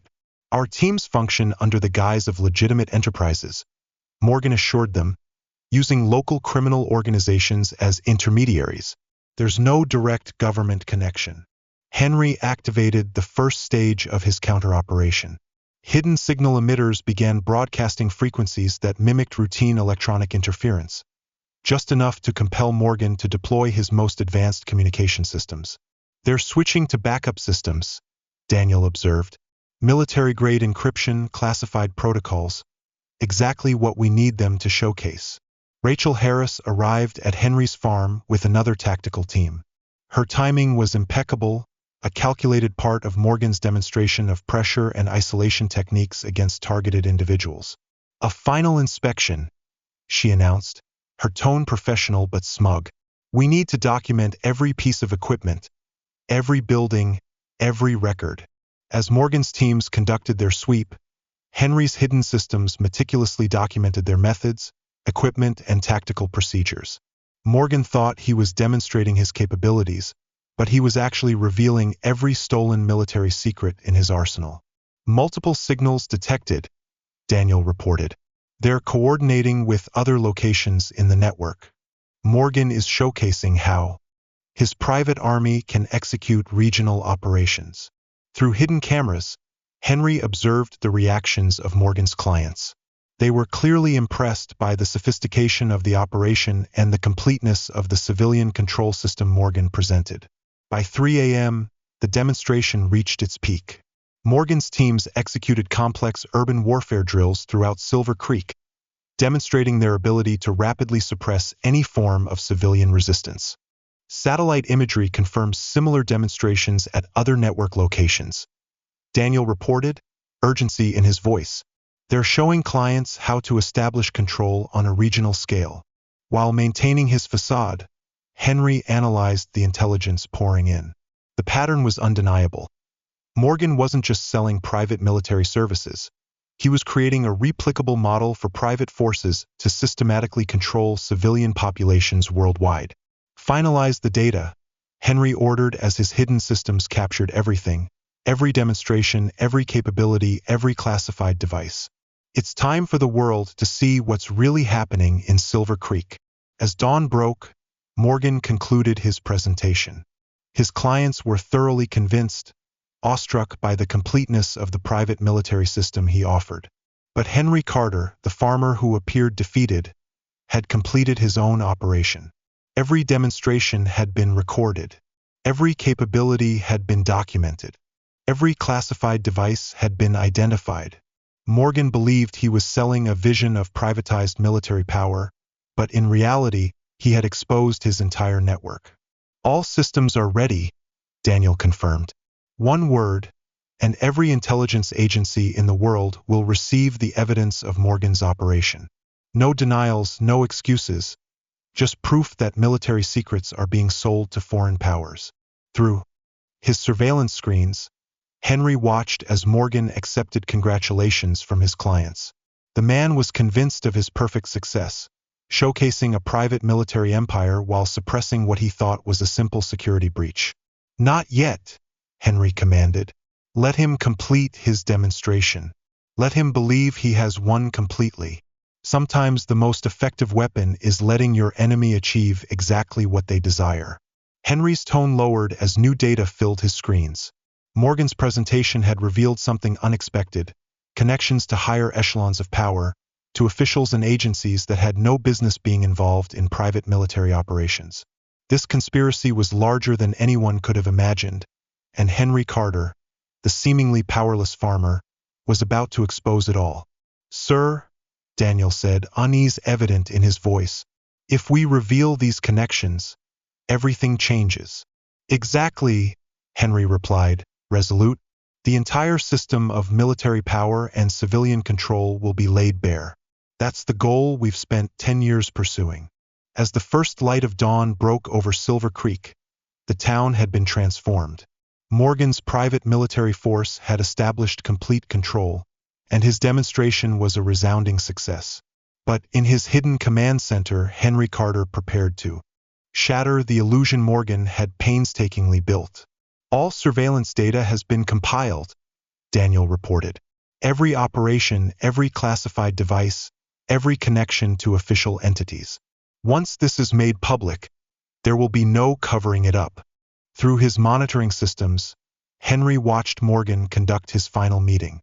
Morgan stood confidently before his clients in the command center, explaining how his private military system could be replicated anywhere in the world. Completely autonomous, Morgan assured the foreign military officers. Our forces can establish population control without official oversight or accountability. Silver Creek proves it. Henry initiated the first stage of his counterstrike. Hidden transmitters began broadcasting specialized frequencies, forcing Morgan's teams to deploy their most advanced countermeasures.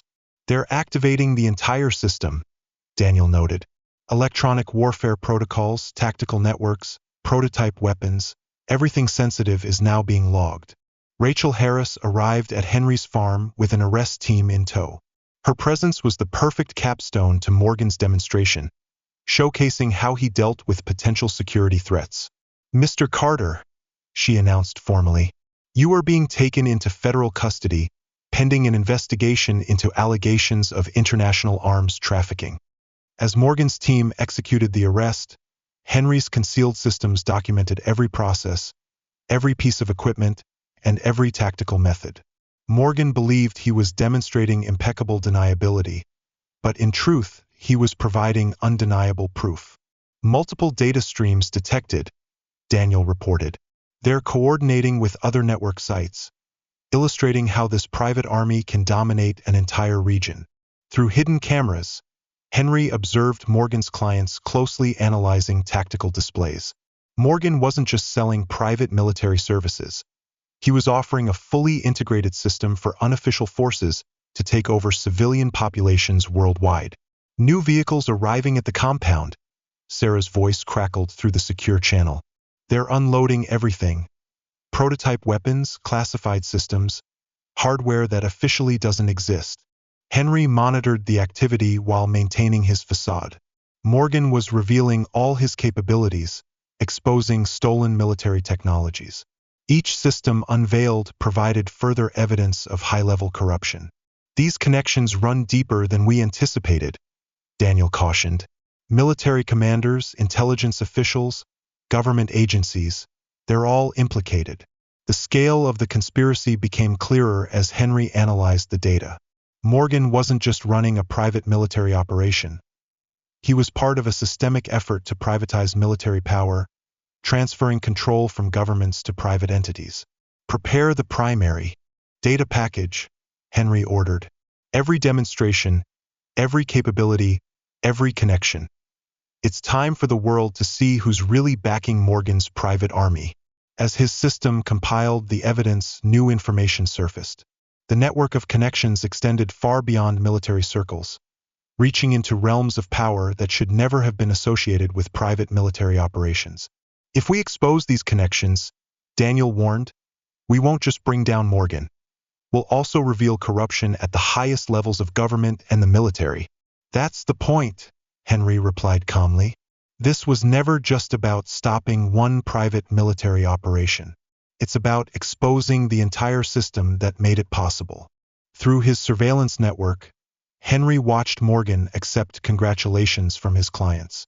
Morgan believed he had achieved the perfect victory, showcasing his private military capabilities while containing what he thought was a minor security leak. All systems are ready, Daniel confirmed. One word, and every major intelligence agency in the world will receive undeniable evidence of the entire operation. No denials, no covers. Just proof that military power is being privatized at the highest levels. Henry Carter, the farmer who appeared broken by a federal investigation, had completed his true mission. Every demonstration had been recorded. Every capability had been tracked. Every connection had been uncovered. Morgan thought he was selling a vision of perfect privatized military power. Instead, he had provided the evidence to expose corruption across the entire military-industrial system. Not yet, Henry ordered as his team prepared to transmit the data. Wait for my signal. Let them finish their celebration. Let them believe their victory is complete.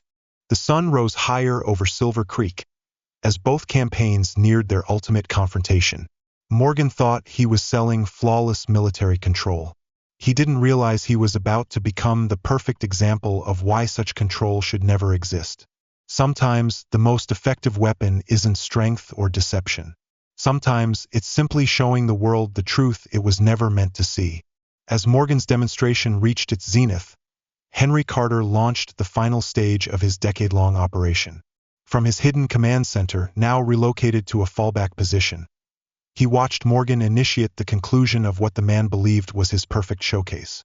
Sir, Daniel reported over the secure channel, we've detected new flights, private jets landing at multiple airports. It's not just military clients.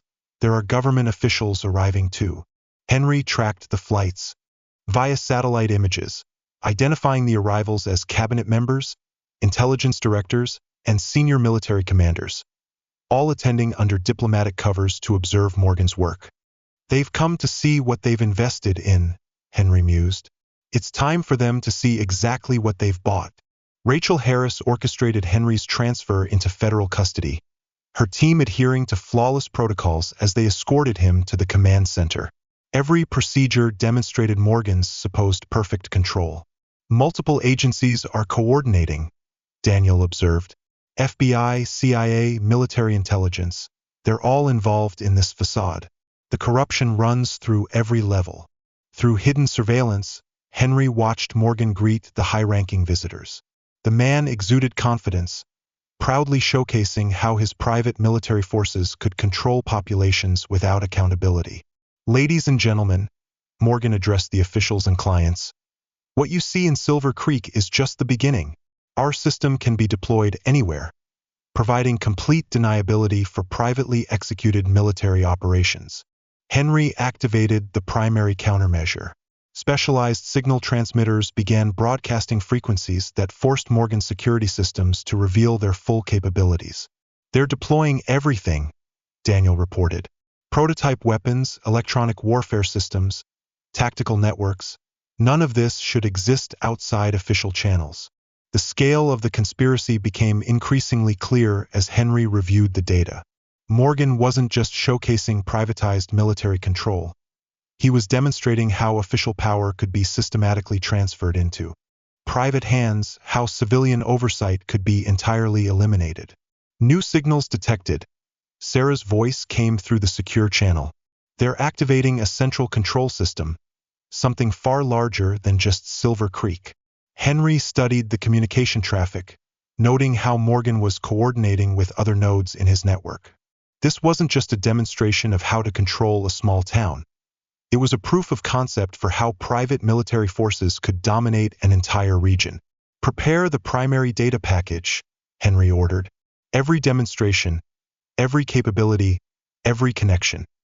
It's time to show the world who's truly behind this operation. But as the system compiled the evidence, more troubling patterns emerged. The web of corruption extended beyond military and intelligence spheres, reaching into levels of governance that should have ensured civilian oversight. If we expose these connections, Daniel warned, we won't just bring down Morgan and his private army. We'll reveal corruption running through the entire military and civilian oversight systems.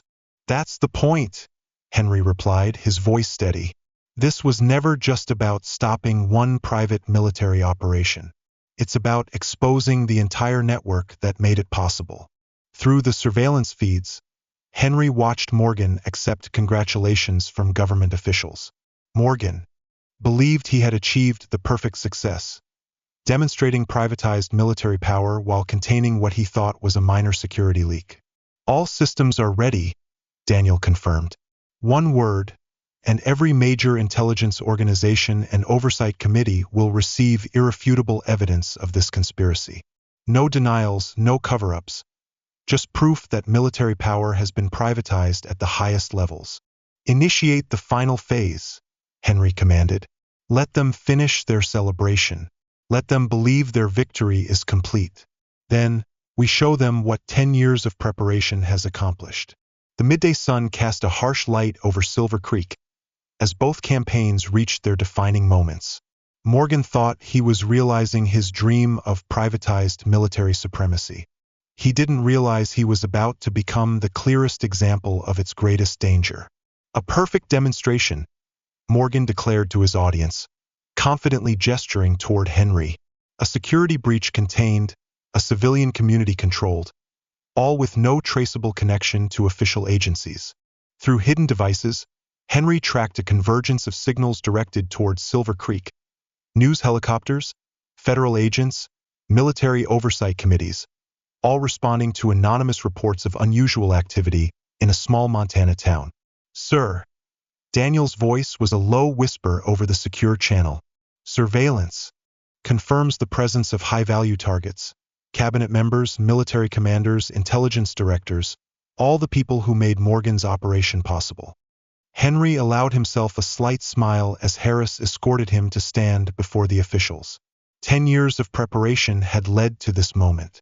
Every piece was in place, every system ready, every connection poised to be exposed. Mr. Carter, Morgan called out, his voice brimming with confidence. You've helped us prove something remarkable. How private military forces can control civilian populations while maintaining perfect deniability. Actually, General, Henry replied, his voice suddenly carrying the weight and authority of a seasoned commander. You've helped me prove something far more important. The shift in Henry's demeanor was immediate and dramatic. Gone was the anxious farmer. Standing before them now was a battle-hardened Delta Force commander who had spent 10 years orchestrating this moment. What is this? Morgan demanded, but his voice betrayed a growing unease. This, Henry declared with quiet intensity, is Operation Oversight, a plan 10 years in the making, designed to expose not just your private military scheme, but the corrupt system that made it possible.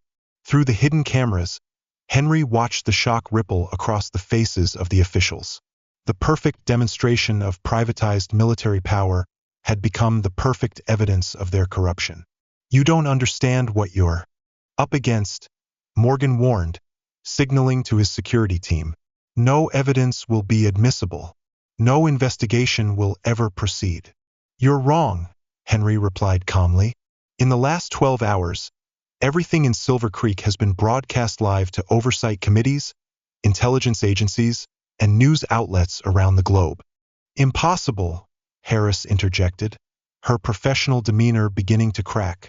Your security systems, Henry continued, were exactly what we needed you to demonstrate. Every countermeasure you activated, every classified system you revealed, every connection you exposed, they all serve as proof that military power is being privatized at the highest levels. The command room erupted into chaos as the officials grasped the implications. Their phones began to ring simultaneously. Calls from oversight committees, intelligence agencies, and media organizations demanding explanations. "You didn't just expose yourself, General," Henry pressed on, his voice cutting through the commotion. "You exposed everyone who helped you execute this operation. Every military commander who supplied classified technology, every intelligence official who ensured deniability, every government leader who turned a blind eye." Morgan reached to activate emergency protocols, but Henry's next words froze him in place. "Don't bother with the kill switches. Your entire network has already been infiltrated. Every site, every operation, every connection, all of it is being exposed as we speak." Through the surveillance feeds, Henry watched identical scenes unfold at Morgan's other facilities. Private military campaigns across the globe were being unmasked, their ties to official agencies laid bare, their unchecked use of force documented and proven. "Federal response teams will arrive in 3 minutes, Daniel reported. "Military oversight committees have ordered immediate intervention. The entire network is collapsing." Henry Carter, no longer the farmer feigning helplessness, stood in the center of the command room as his years-long campaign reached its apex. 10 years of meticulous preparation had culminated in this moment, when the truth about privatized military power could no longer be denied or hidden. "You're finished?" Morgan growled, though his voice trembled more with fear than menace. "No, General," Henry responded calmly. "We're just getting started." The sound of approaching helicopters filled the sky as federal teams converged on Silver Creek. Morgan's flawless demonstration of privatized military power had become the ultimate example of why such power should never exist without oversight. By the following dawn, Silver Creek was unrecognizable once more. Federal teams had secured the town, and Morgan, along with his entire command structure, had been taken into custody. Overhead, news helicopters circled, capturing the full scale of the operation as it became a national spectacle. Standing on the porch of his farmhouse, Henry Carter surveyed the fruits of 10 years of effort finally coming to light. "The final data is being compiled," Daniel reported, approaching with a tablet displaying streams of information. 17 high-ranking military commanders, 12 intelligence directors, 4 cabinet members, all implicated in the privatized military network.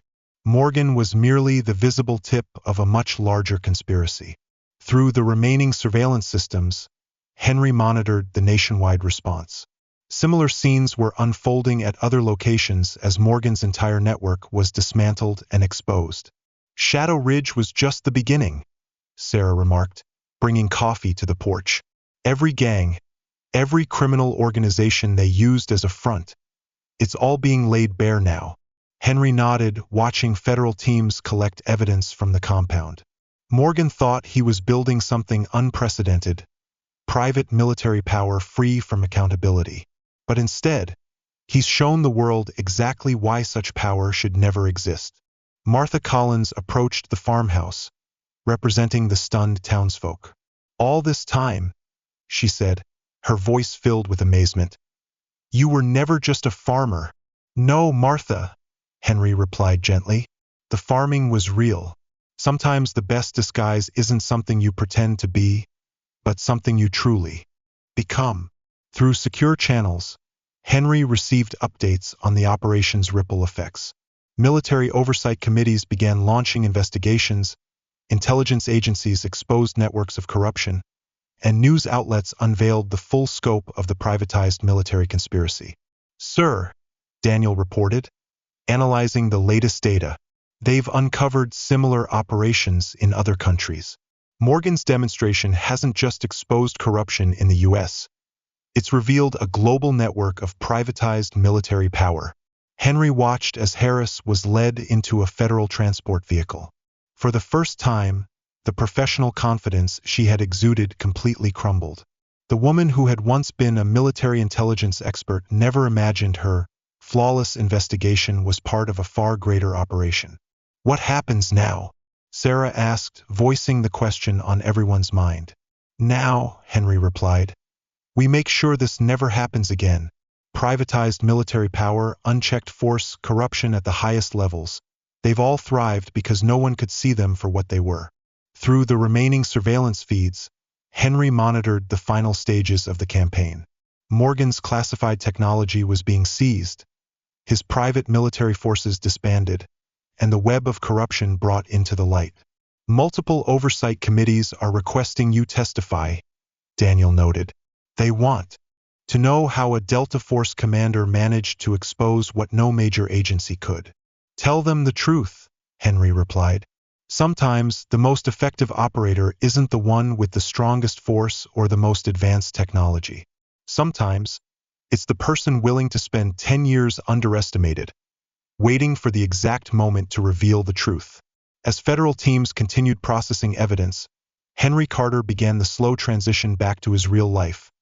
Not just the guise of farming, but the genuine life he had built in Silver Creek. Will you stay? Martha asked, her voice tinged with concern. This is my home, Henry said simply. It always has been, even when it was also my mission. Through secure channels, Henry received the final update. Oversight committees were enforcing new controls on military power, intelligence agencies were dismantling networks of corruption, and the entire system of privatized militarization was being deconstructed. Operation complete, Daniel reported for the last time. 10 years of work, and we changed everything. Henry Carter, no longer needing to pretend to be anyone else, stood on his farmhouse porch and watched the sun rise over Silver Creek. The town had changed not just because of Morgan's demonstration or his exposure, but because of the undeniable truth that sometimes the greatest power doesn't lie in force or control, but in the revelation of truth, delivered by a farmer who was far more than he seemed. This story serves as a powerful reminder that strength often comes not from overwhelming might or advanced technology, but from patience and the ability to wait for the right moment. Have you ever faced a challenge that required calm determination and perseverance? If so, share your story in the comments. It might inspire someone who needs it. If this story resonated with you, share it with your friends to spread the message of integrity and resilience. Thank you for taking the time to follow along. Let's continue making positive changes, no matter how small the actions might seem. These stories are collected and refined to convey deep human values in life, with the support of AI. If there are any shortcomings, we hope for your understanding. Wishing you peace and happiness in your journey ahead.